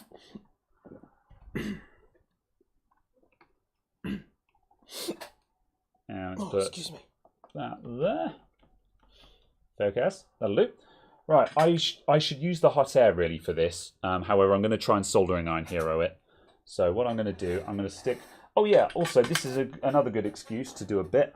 Soundegg also sent me a Fluxmate, which is a really nice machined aluminium plunger for your flux. It looks like this. So now I have a really nice aluminium plunger on my flux syringe, which is cool. It made me laugh because on the back it's got a happy little flux syringe and it says, "You flux need a mate." So sometimes in life, you flux need a mate. Thank you very much, Soundegg. You probably noticed that I was struggling with my flux syringe a little bit. So yes. How were you operating it before? Were you just stuffing a screwdriver up the back? No. I did have a plunger for it, but the plunger, it was only like the size of the end of your thumb, and sometimes you have to get both thumbs on there and go, because if the flux is cold and stuff. See. Whereas now it's got a nice big metal I just plunger. assumed you were being utterly brutal and just a screwdriver in the end, and we're just like...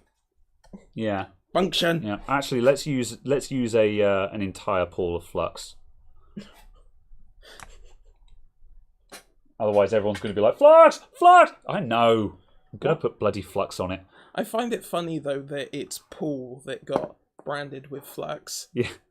I'm not sure if the Paul measurement is Paul Daniels or Paul from Rossmann Group. Because obviously, as we now know, there are 2 Pauls, which I had not realised. Yes. So I don't. Does anyone know the answer to that? Is the Paul of Flux unit of measurement Paul Daniels or Paul from Rossmann Repair Group? Also, is Paul Daniels here to answer the question himself? This is true. Right, I'm wicking these pads down because that will make it easier to soldering iron hero this. Oh, do they come with stuff on? It has come pre-soldered, yeah, because this would have been, because this would have been soldered. Oh, because they'll have had a bath of solder and just passed the board across. Not wave soldered. This would have been oven soldered. The way you do this is you make up your PCB. You have a stencil and you put solder paste on it. Then your machine picks and places all the components. Then you put it in a reflow oven and it melts. What's caught your eye? It was just that I had my name. Oh, were you looking? Oh, you were looking at the chat. Yeah. Yeah. It looked like you were looking past the monitor, and I was like, "What?" No, it was because I saw my name in the chat, and I was just like, "What did I do now?" Yeah. Oh, you confessed apparently. So yeah. Paul from Rossmann Group. Yeah, Paul S. There we go. Yeah. Paul Daniels just ran with the joke. He's entitled to that. Yeah. Yep. I've been going to Paul Daniels' streams recently, and they're a good time. I enjoy. Better. Yeah. Try harder, be better. Yep. Oh, he's a good bloke. This is why I want to get a chatbot set up, because then I can be like, can we get a shout out for Paul Daniels, please? Because that's what I would do if it was a game streamer right now. Right. Okay. I'm taking forever with this thing. I'm gonna put that there. Right. Actually, I'm gonna put that to one side of it. So, what we're going to do, we're going to tin up one pad, which we will then use to anchor the device, and then we can do the rest of them. So we're going to tin up just one pad now. So, oh no, I'm just not on the thing properly. So for me, who doesn't understand, why are you using a knife edge tip for this when you have a micro tip? And also, why did you wick the solder off of the pad to reapply solder to the pad? Right, so I'm using the knife edge because I forgot that I had the BC2. Okay. Next question. So yes, I'm using the knife edge because I forgot that I had the BC2. This is a KU, by the way. And the reason why I've wicked the pads down to flat is because what I'm going to do now is I'm going to flow just a single pad. Oh, hang on a sec, my solder is in the way. Now, if all of the other pads had solder on, when I would go to hold this in place, because of the bumps, I wouldn't be able to get the chip flat. Whereas now, I only have to flow just one pad, and this guy will sit flat on the board. Ah, heck. Ah, heck. All of the expert solderers are cringing right now. So we put that there. There we go. So now the chip is in place and it's perfectly flat on the board because all the other pads are flat. Right. And now I solder up the other ones. Okay. Whereas if we did this without soldering all the pads flat, it wouldn't be flat on the board because it'd be sitting on the bumps of the other pads. But that doesn't matter if you're hot airing it, because obviously you're doing all of them at once and just going... Bingo. That's why hot air makes this very easy, because with hot air, you would just go, done. However, I like to be a soldering iron hero now and then because it's good practice. Because there are certain times where hot air is not appropriate, or you can't get the hot air in there without melting something, and just sometimes it's good to practice things the hard way. And when you're doing stuff like this, where it's just like, this isn't mission critical, you know, it doesn't even matter if I completely butcher this and break the iron, because the iron costs $25, you know. So this is as good a time as any to be practicing stuff. Please get a board holder. Yeah, I know. I'm basically I know. What is a board holder? And don't say something that holds board. Well, that's literally what it does. How is it different to a vice or a helping hands? Or so the board holder, it's usually an example of it. It's a little cylinder of metal, and you can unscrew it so it comes apart, and you can put the board in there, and then it grips the board. But it holds it down, very low down against the table, so you're against the table. Whereas at the moment, I'm hovering in midair, which is terrible because I've got nowhere to leave my hands. So I'm doing this in a very awkward way. it is more convenient because of that, not a case of because you're holding the board wrong. But that makes sense. It's not because the way you're holding it damages the board. Yeah. It's because it's inconvenient for you to do it. That's right. And also, like, at the moment, I can't press down at all because I'll be flexing the board and things like that. I could move all of this further into the vise, but I've mounted it up this way primarily for the camera. Yeah. Because doing it in this way makes it very easy to get the camera right up and close while still giving me loads of space. Like, I've got all of this space under the camera for my hands, whereas if I was down on the desk, I'd have about 1.5 inches of space. So that's actually the reason why I do this, is for filming purposes. So what I guess you'd want is you would, if you did that, you'd need a camera with a magnification, effectively. Yeah, so that's the camera right. could be further away. Yeah, that's right. For people who are using microscopes, they will typically get a Barlow lens, because the Barlow lens basically just extends the effective range. I don't know how to word it, but it basically means you can have the microscope much higher up of the desk and have more space under the lens. Because, like, microscopes, you're expecting the bottom of the microscope to be like 2 inches away from the subject. Yeah. And obviously, if you're trying to get a soldering iron and a hot air gun in there, it's not going to happen. Yeah. So yes. Right. Oop, it easily flips the board without remounting. Oh, yeah, that's a good point. Yep. That's a reasonable point. There we go. I just need to get that other pad now. Have I still got... I just need a touch. So let's just touch up that pad as well. So, oop. There we go. Easy. Also, I guess the other question is obviously not with this clamp, but with a different one. Yeah. Why couldn't you just have the circuit board on something and just hold it still? Because that uses up a hand to hold it still. No, not your hand. Yeah. But just have it on an object Yeah. and just hold it on top of that object. Why do you need a board holder? A specific device, or is it just a case of because they're a conveniently sold device that does this function? Precisely. Yeah, okay. The it's not board you must use this. It's this is a tool for the job. That's right. The board holders are specifically designed to be able to grab it just by the edge, like just a little finger edge hold on it and stuff like that. Because obviously, one of the problems with clamping up circuit boards is, where can you hold on to it other than the edges? Yeah. So the idea of board holders is, it's a conveniently designed tool for the job, basically. Right, I'm going to quickly rinse this off, and then we'll put it back together again, turn it on, and see if it works. So let's switch to that. Sorry, I thought he converted a snooker cue into a soldering iron. I think this is talking about your old soldering iron, but my comment is still, what? Yes.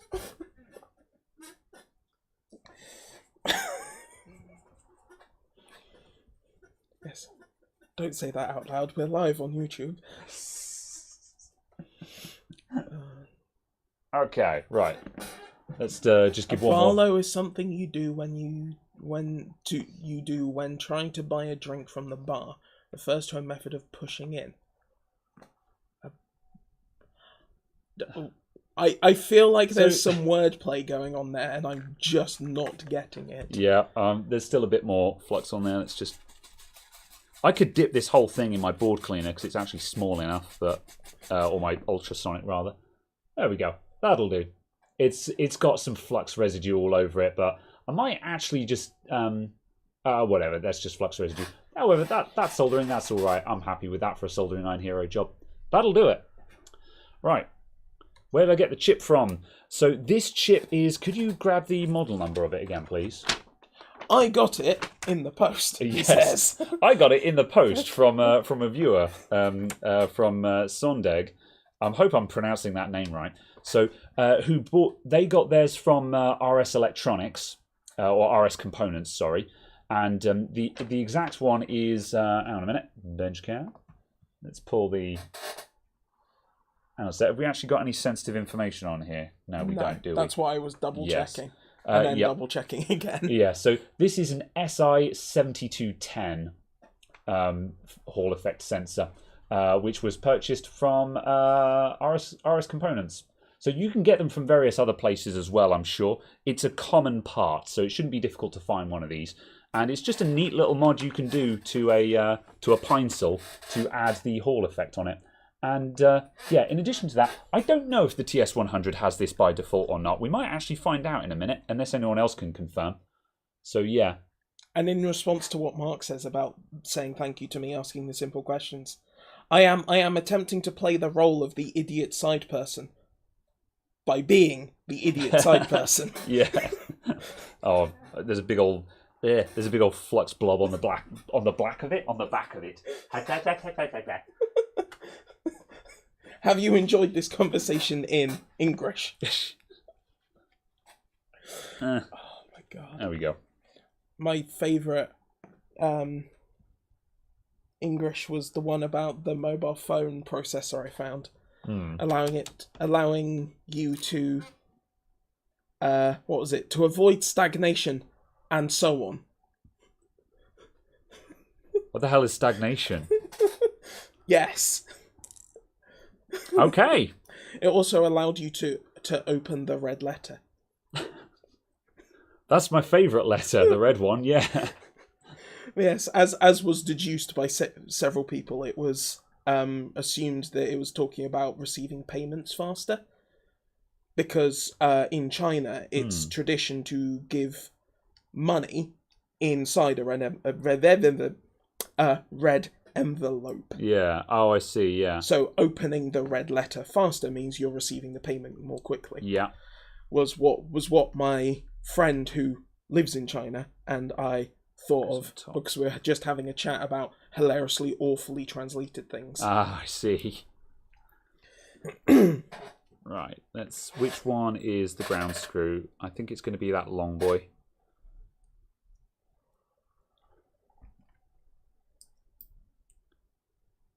Should have used a smaller screwdriver, not the massive heckin' squat. Oh, also apparently you're missing the copper ring. The copper. Yeah, oh, balls. I checked these and these go on top, but yes, the copper ring goes underneath. Damn it. Thank you, everyone. It's okay. Something. I'm not actually that quick. Right, so that copper ring, that goes at the front?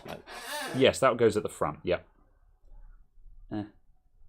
Yeah, that sits underneath and the other two go on top, so that goes in there. As Sai says, Caradog, played by Caradog. This summer. There we go. All right. Once I've got this screw in and I don't have to hold, because I've got to make sure these buttons don't drop out. Something about fumbling. There we go. All right. It wasn't that violent. I think I was completely off shot for that as well. Sometimes you think that being on shot is up here, and you're holding it very carefully up here, and then you're like, oh. It's okay. It's why you need a cameraman. Big time. Right. It's okay. Another 100,000 subscribers, and you'll have the AdSense revenue to pay for them. Oh, it's the small screws for this one. It's those guys. There we go. Hang on a sec. Let me use an appropriately sized screwdriver as a special treat. And shock horror will find that it's a lot easier. Mark, I can answer that question, I think. A Hall effect sensor detects it... I can answer that question when I can speak. We're both struggling today, aren't we? Bloody hell. Right. Do you reckon it's time for alcohol? It detects magnetic fields. The reason it's useful in the soldering iron is because if you put a magnet in your soldering iron holder, it means it can tell the soldering iron to switch off when the soldering iron goes back in the holder, as opposed to waiting for a timeout. Yeah. There we go. English. Just make sure that sits nicely. Yeah. So you can see the action of how these tips work here, these universal tips. Let me just refocus just so you can... Because also, this is also handy, is these things can wear out just because if you're in the habit of changing tips frequently. So, yeah, so the replacement tip, that slots in Shut up. Sorry, the sentence I thought of was very much a case of, yes, like I hate it when my tip holder wears out. That's how that works. I am very tempted to buy. There's a Hacko tip that Paul Daniels uses for his micro soldering. And I'm told that apparently Hacko tips will fit these irons. Yes, and I saw someone else say that. I'm very tempted to get that just so I can try out an actual real McCoy Hacko tip that is like a super micro. It's an even smaller. Like where's the KU? It's on here. It's so this is the KU, and the Hacko tip that Paul Daniels uses is an even smaller version of this. So that's it compared to the wedge. And so it would be even smaller, which is really good. It basically gives you like all the benefits of a knife edge in something that is slightly bigger than a BC2, which is my super small tip. Where's my BC2? Is that it? Yeah, my BC2. I dropped my BC2 tip as well, and it got bent. But for size reference, that's the BC2 tip for doing micro soldering.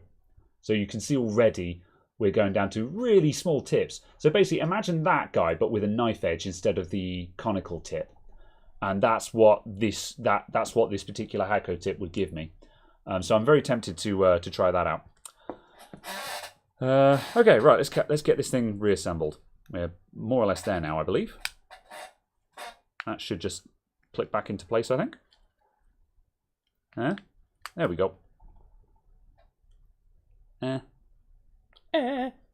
Click. There we go. There's a nice satisfying click. Put on the rubber grip. The rubber grip and party pants. I did think of that as well. Rubber boots and party pants. Do you like to dancey dance? And for the record, if anyone is noticing sort of, wow, those tips look kind of darkened, it's because one of the other reasons why this is very useful to me is now and then I forget to turn the soldering iron off. And it gets left on overnight at 400 degrees. Does it actually stay on? I assumed it would time out after. They're supposed to, but also they have motion sensors in them. And occasionally it will just lodge on occasionally. And just sometimes they will just... I assumed there would just be a hard limit, say maximum power on time. Yeah. 30 minutes or something. I need to double check because there probably is, and I just don't have it set. I would have just have expected that to be on by default. Yeah. Because there's no reason for you to need a soldering iron on for an hour, kind of thing. Yeah. Let's have a look just to check. Silicon, yeah, it's fine. Oh no! I just saw Winston's comment. Right. Let's have a rummage around in the settings. So if I go into the settings now, right, how do we change this again? Power source, QC voltage, quick charge soldering settings. I think that's going to be it. Sleep modes, user interface. Okay, I think I want sleep modes. Sleep modes, sleep temp. Oh, damn it. Let's cycle that back around to 90. I presume you can't press the other way to... No, that goes on to the next thing. Actually, 80. What do I want? 80 is fine. Sleep timeout, 50 seconds. Shutdown timeout, 5 minutes. See, it should shut down. Yeah, shutdown timeout. But it just doesn't always do that. And the TS100 was no different, but then it's running exactly the same firmware. So, yeah. Shutdown timeout. Motion sensitivity. So I could probably adjust this maybe to make sure it doesn't accidentally least. And 9 is the most. So I could probably turn down the motion sensitivity to make sure it doesn't, like just the slightest gust of air nudging it doesn't change it. But I don't know. Hall effect sensor. Hall effect sensitivity. Sensitivity of the Hall effect sensor in detecting sleep. So we've got low, medium, or high. Okay, so that's on low by default. And then we're back to sleep modes. All right, so let's test this then. So I'm just going to wait for that to time out. Huh? Oh, fine, I'll just... There we go. Right, so let's start heating. So the iron is now heating. So, again, this tip needs cleaning. It shouldn't be smoking like that. That's a lot of smoke, actually. Smoking's bad, okay. Yeah. I did melt some plastic earlier on today with this, though. That's going to be it. Yeah, I melted some plastic with this earlier on today. I was putting in like a couple of heat stakes, and I couldn't be bothered to change out the tip, so I just used my main tip. So the main tip's got some plastic fumes on it. That's why it's smoking. Right. So we're we're holding at my set temperature, which is bloody hell. That's all over the place. Do you want to stabilize? Let's just set that to 380.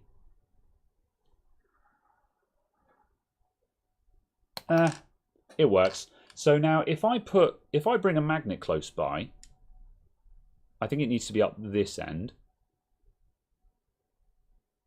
This magnet might not be strong enough. We might need something more powerful. Isn't that a pretty strong magnet, though? It is a neodymium magnet, yeah. That's not registering as a sleep, so let's change the sensitivity to high and see what that does. Soldering, oh, hang on a sec, sleep modes, sleep temp, timeout, motion, hall. Let's change that to high sensitivity. What's the flashing in the bottom right? No idea. Needs to be where the sensor is. Yeah, I guess so. Right, that's on high. Right, so we are heating. So let's bring the magnet up again. There we go. And that time it's immediately gone to sleep when I brought the magnet close up. And that's now cooling back down to sleep temp. That's good. And so the magnet's just on the bottom there. So if I take the magnet away, and it's heating again. There we go. So now all I've got to do is I've got to just crazy glue this magnet somewhere on the holder, which will be roughly where that is. So how sensitive is that? I'm going to try putting it. So let's try going there. Nothing. Nothing. There it is. So yeah, so this sensor is probably around there-ish. So basically, as soon as you put it anywhere near the blue band, there we go. So let's bring in my holder that I use. This isn't a very good holder. This is from my old one, and let's refocus. Refocus.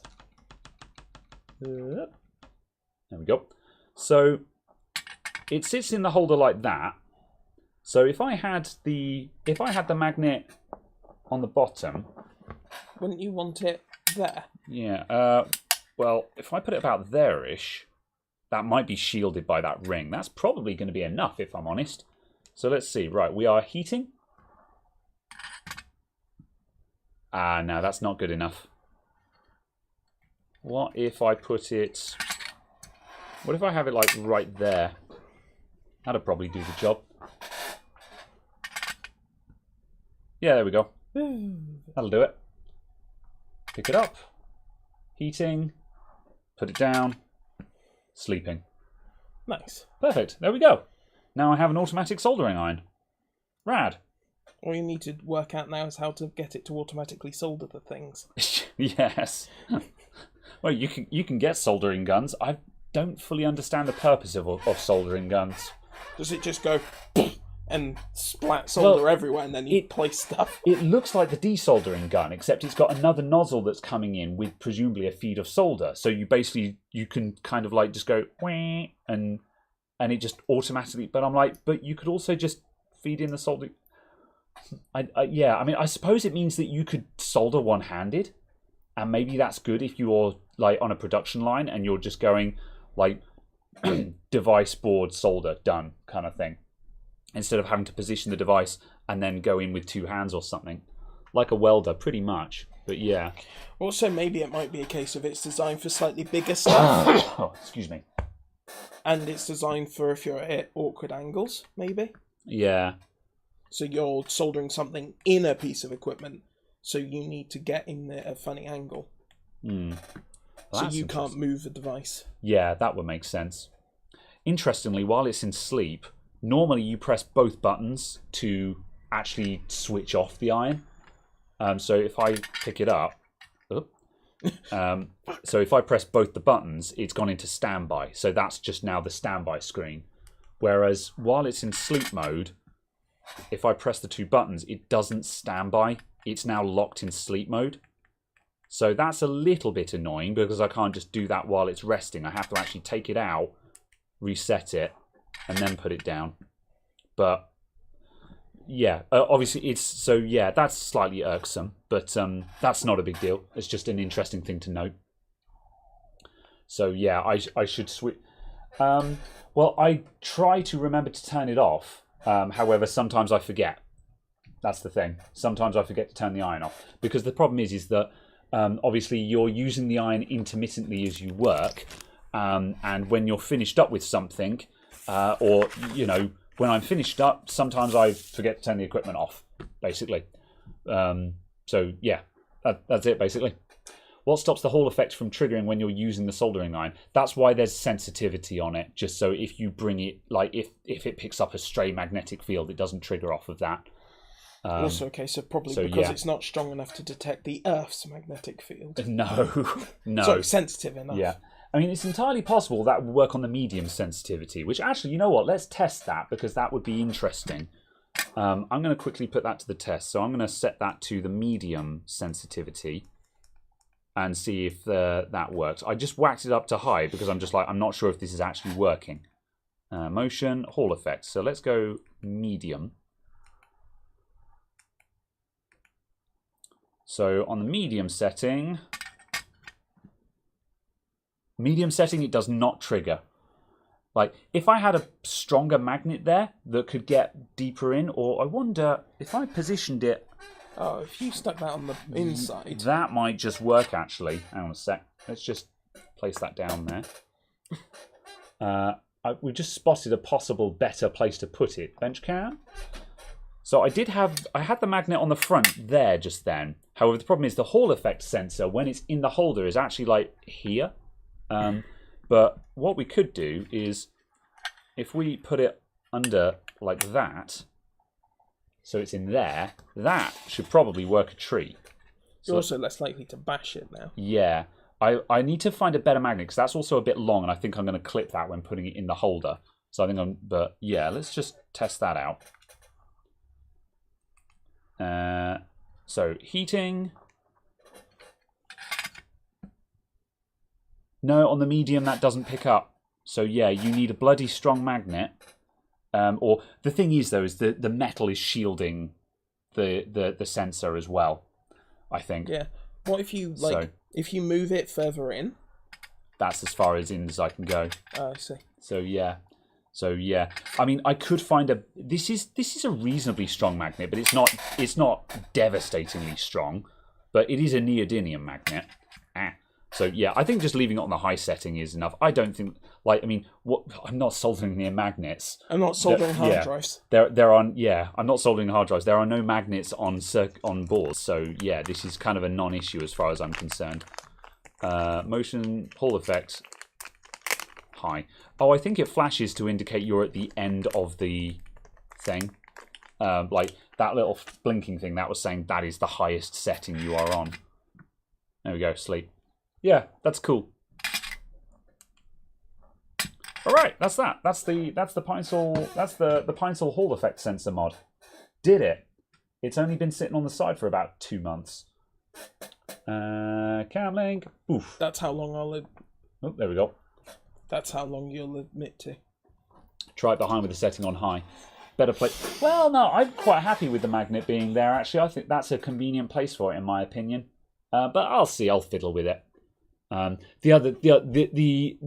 The important thing for me was, is there a better position where it would work on the low or medium setting? Because of course, theoretically, you want sensitivity settings to be as low as possible while working, because you want to minimize the possibility of false positives.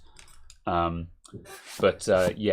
At any rate, that's cool. That's working. That's enough for me. So yeah, the tip gets attracted to it. Yeah. I mean, not really. I mean, it was awkward then because I was doing it over the desk, but I have it right up at the end. Well, let me show you guys. Hang on a sec. Bench cam. this is, please excuse the crazy angle that I've had to move the camera to. This is actually where the soldering iron sits. So there's that's the hot air, that's the bench power supply. There's the soldering iron. I actually have it right up on the edge, so I can do this, and my arm can be right down underneath the bench, and I can just do that, and that's really easy for me.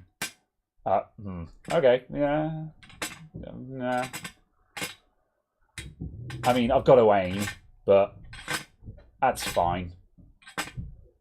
It's fine. You know, how fussy are we going to get here? You know, I've got a jank set up. I'm at peace with that. So yeah, first ever 2 hour Two Guys Talk Tech. I don't know. It might be. We'll see. Have we got anything else that we were going to look at? I can't remember. I don't think so. Specifically. Yeah, we could make this a 2 hour one. We could do. We could make it longer if there was a requirement to, but I don't think there is. No, there's no requirement to make it longer, and if we start working on something else, it's going to be a 3 hour stream. So actually, I'm kind of tempted to be like, you know what, this could be a 2 hour stream like it's supposed to be. Excellent. Yeah. Thanks for coming, goodbye. Yeah, I feel like we haven't done much, because I'm a bit sad that projector was a bit of a bust. All we did was hot glue that, which isn't very exciting. But I don't know. That soldering iron mod was cool. I enjoyed doing that. That was a fun little tinker. Yeah, and it works. I think that's cool. So yeah, I think we'll I'll back read the chat again and we'll wrap up. I think. So I'm going to start from the top. Let's see. Put the magnet in the ring. Well, ideally, what I need is a ring magnet. That'd be cool. But yeah. Use the pine saw power block. The lights on it remind me to turn it off. Yeah, that's true. Yeah. Let's see. Bung in a timer plug. That could also work. Yeah. I mean, now we've got that, I think we'll be all right.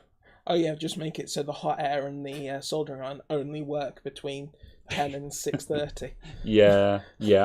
Maybe. I'm not. And then every time you go to do something after 6:30, you're just like, why not? I mean, you know what else I could do? I could just get into the habit of actually checking that the soldering equipment is turned off before I leave at night. Yeah. You know, which is something that I should do anyway. I mean, like there's nothing here that is going to start a fire by being left on. You know, however, it's kind of a case of you should probably check that your equipment is turned off when you're done. So that would be more sensible.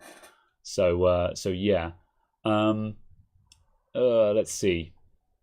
I hope my insurance premiums don't go up now that I've said that publicly. I don't know. Is that a thing that can happen? I don't think so. I doubt it. I'm sure we'll be all right. How did I get out the flux before? I literally had another plunger. So I've still got it here. I just chucked it in a box somewhere, I think. Somewhere?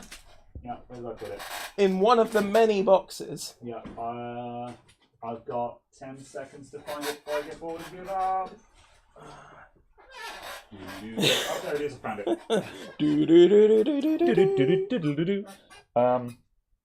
Right.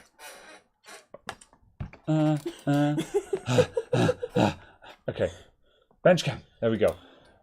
This is not real Amtex. This is eBay Amtex, which is why it's terrible. So that was the plunger I was previously using. So this is the Flux Mate. So as you can see, a normal plunger, you just got that on the end, and these things can be pretty stiff. So that's just a nice machined aluminium thing. Like, this is not a necessity. However, it's just a nice little thing to have. That's like when I used that even briefly just then, I was like, oh, that's really comfortable. And, yes. And the thing is that you're often adding flux one-handed, maybe off-handed, while you've got the soldering iron, because you're like, I need more flux. So it's actually really nice to have an ergonomic handle on your flux syringe, because sometimes that's what you need. So, like, this seems like a really silly little thing, but I'm actually like, that's really nice. That's swish. I like it. So, much thanks for the little gift. So, yeah. Right, backing up a bit. Barry Magician with the £5 super chat. Thank you very much. You two going to decide on a game together? Sorry, Barmy Magician. I'm not sure yet. I haven't put any thought into it, but we should do a game stream together on something. Sure. Do you know the last game we did stream together? Was it that one? Was it the drunk stream? Or no? We've done Sea of Thieves together on Slink's channel before, haven't we? Yeah, but the one we intentionally did as a series of streams together, it was Borderlands 2. Oh yes, it was, wasn't it? Yeah. Yeah, I remember that. Yeah. Yeah, that was cool. Yeah. Those were stressful for me because I was still on my old computer and my old computer was running like junk. And I was struggling to maintain 40 frames a second on those streams, which meant that I just found them incredibly stressful, which is a shame because I wanted to enjoy that, but it just wasn't an enjoyable stream because my tech setup was garbo and it just made it very, very stressful. Again. I genuinely want to find excuses to play Borderlands 2 again with people. Yeah, because they aren't they are capable of being serious games, but you don't need to be seriously playing them. You can just make it a ridiculous, chaotic mess. Yeah. So yeah, I'd be up for that at some point. So possibly Borderlands 2. Yeah. I'm open to ideas on that if you have any thoughts on it. I haven't put any thought into it, but that is a thing that we can do. Well, the kind of issue is the only games we particularly play together are ones that aren't particularly good for streaming. No. Here is 8 Hours of Sins. Yeah. Yeah, big time. Yeah, we'd see. Yeah, we'll see. We'll give it some thought. Stuff will happen at some point. Absolutely. Yeah. Someone I saw I think just went off screen. Yeah. Someone said about, do I recommend EVE Online? Oh yeah. As a new player? No.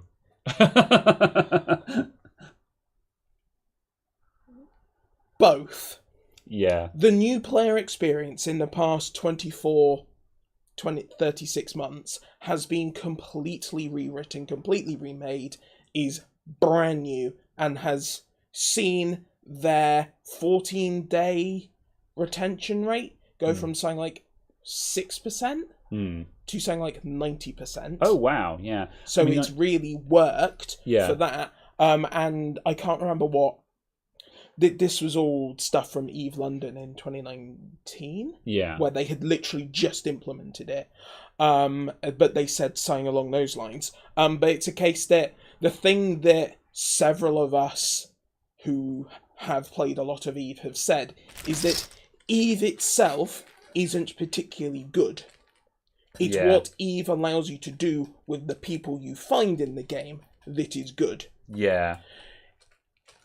The majority of the game is finding a group of people you enjoy playing that game with, and suddenly finding that you've lost many hundreds of hours. Yeah. Because the people you're playing with are people you enjoy playing games with. Because that's the problem, is the new player experience... They need to add in lots of high-sec solo content to break past that issue that EVE has, where with EVE, the game starts when you join a nullsec corp.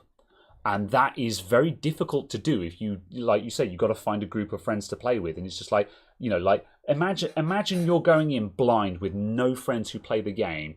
How do you join a nullsec corp? How do you make a friend, how do you do that? Random happenstance, because that's literally how it happened for me. Yeah, that's because it. I went in and played with and had no one else who was playing. Yeah. Who I knew. Yeah. And I just randomly found That's someone. it. So what they need to do, they need to add in a way that nullsec corps can recruit from high-sec in an official stance, provide some kind of incentives, like they say, there's a reward for getting people into the game and stuff like that, and getting into the nullsec stuff. Maybe. And also they need to put in a decent amount of solo high-sec content. So if someone is just like... lots of decent high-sec...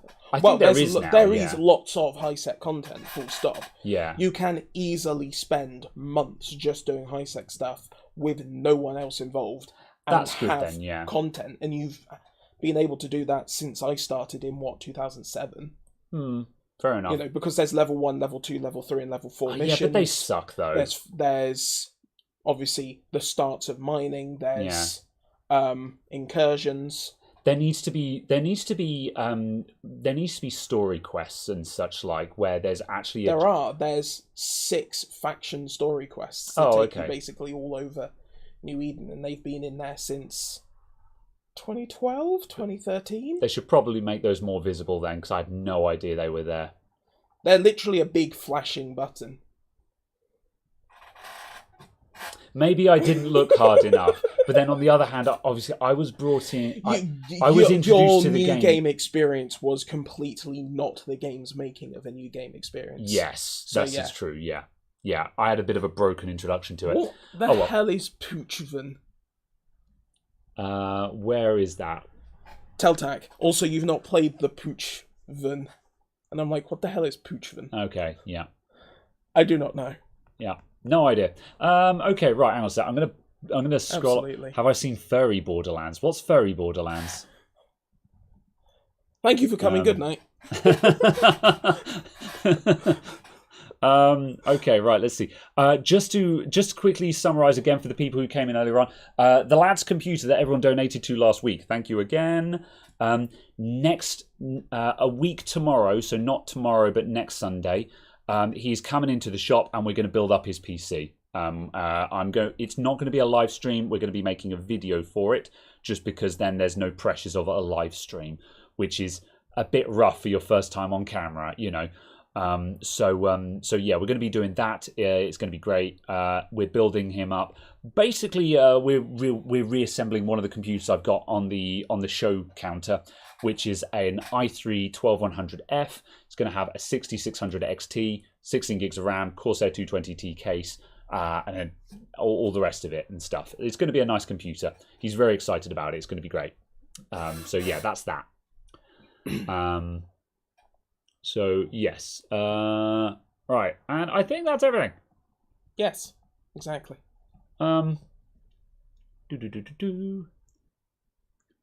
Moving along. Nice haircut. Yes, I got a haircut. Poochven is a new region made by the newest NPCs. Very well then. Answers that one. All right, and I think that's everything. We'll never know what Furry Borderlands was. Yeah, I think that's it. Right. I'm expecting you to get DMs from Teltank now for Furry Borderlands. So, oh dear. I've enjoyed this conversation in English. Absolutely. Thank you very much for... Thank you for turning up. Thank you for being here. Thank you for joining us on this show. This is why we're not going for 3 hours today. Just... Oh. I'm hitting end stream. Thanks everyone. Absolutely. Goodbye. Thanks for the super chats, etc., etc. Thank you. Bye. Goodbye. Next video soon. I don't have anything super entertaining lined up this week, just because you can't have a banger every week. But yeah, there'll be a video on Monday as usual. Possibly 2 this week. I'll see how it goes. Anyway. Thank you. Goodbye. Goodbye.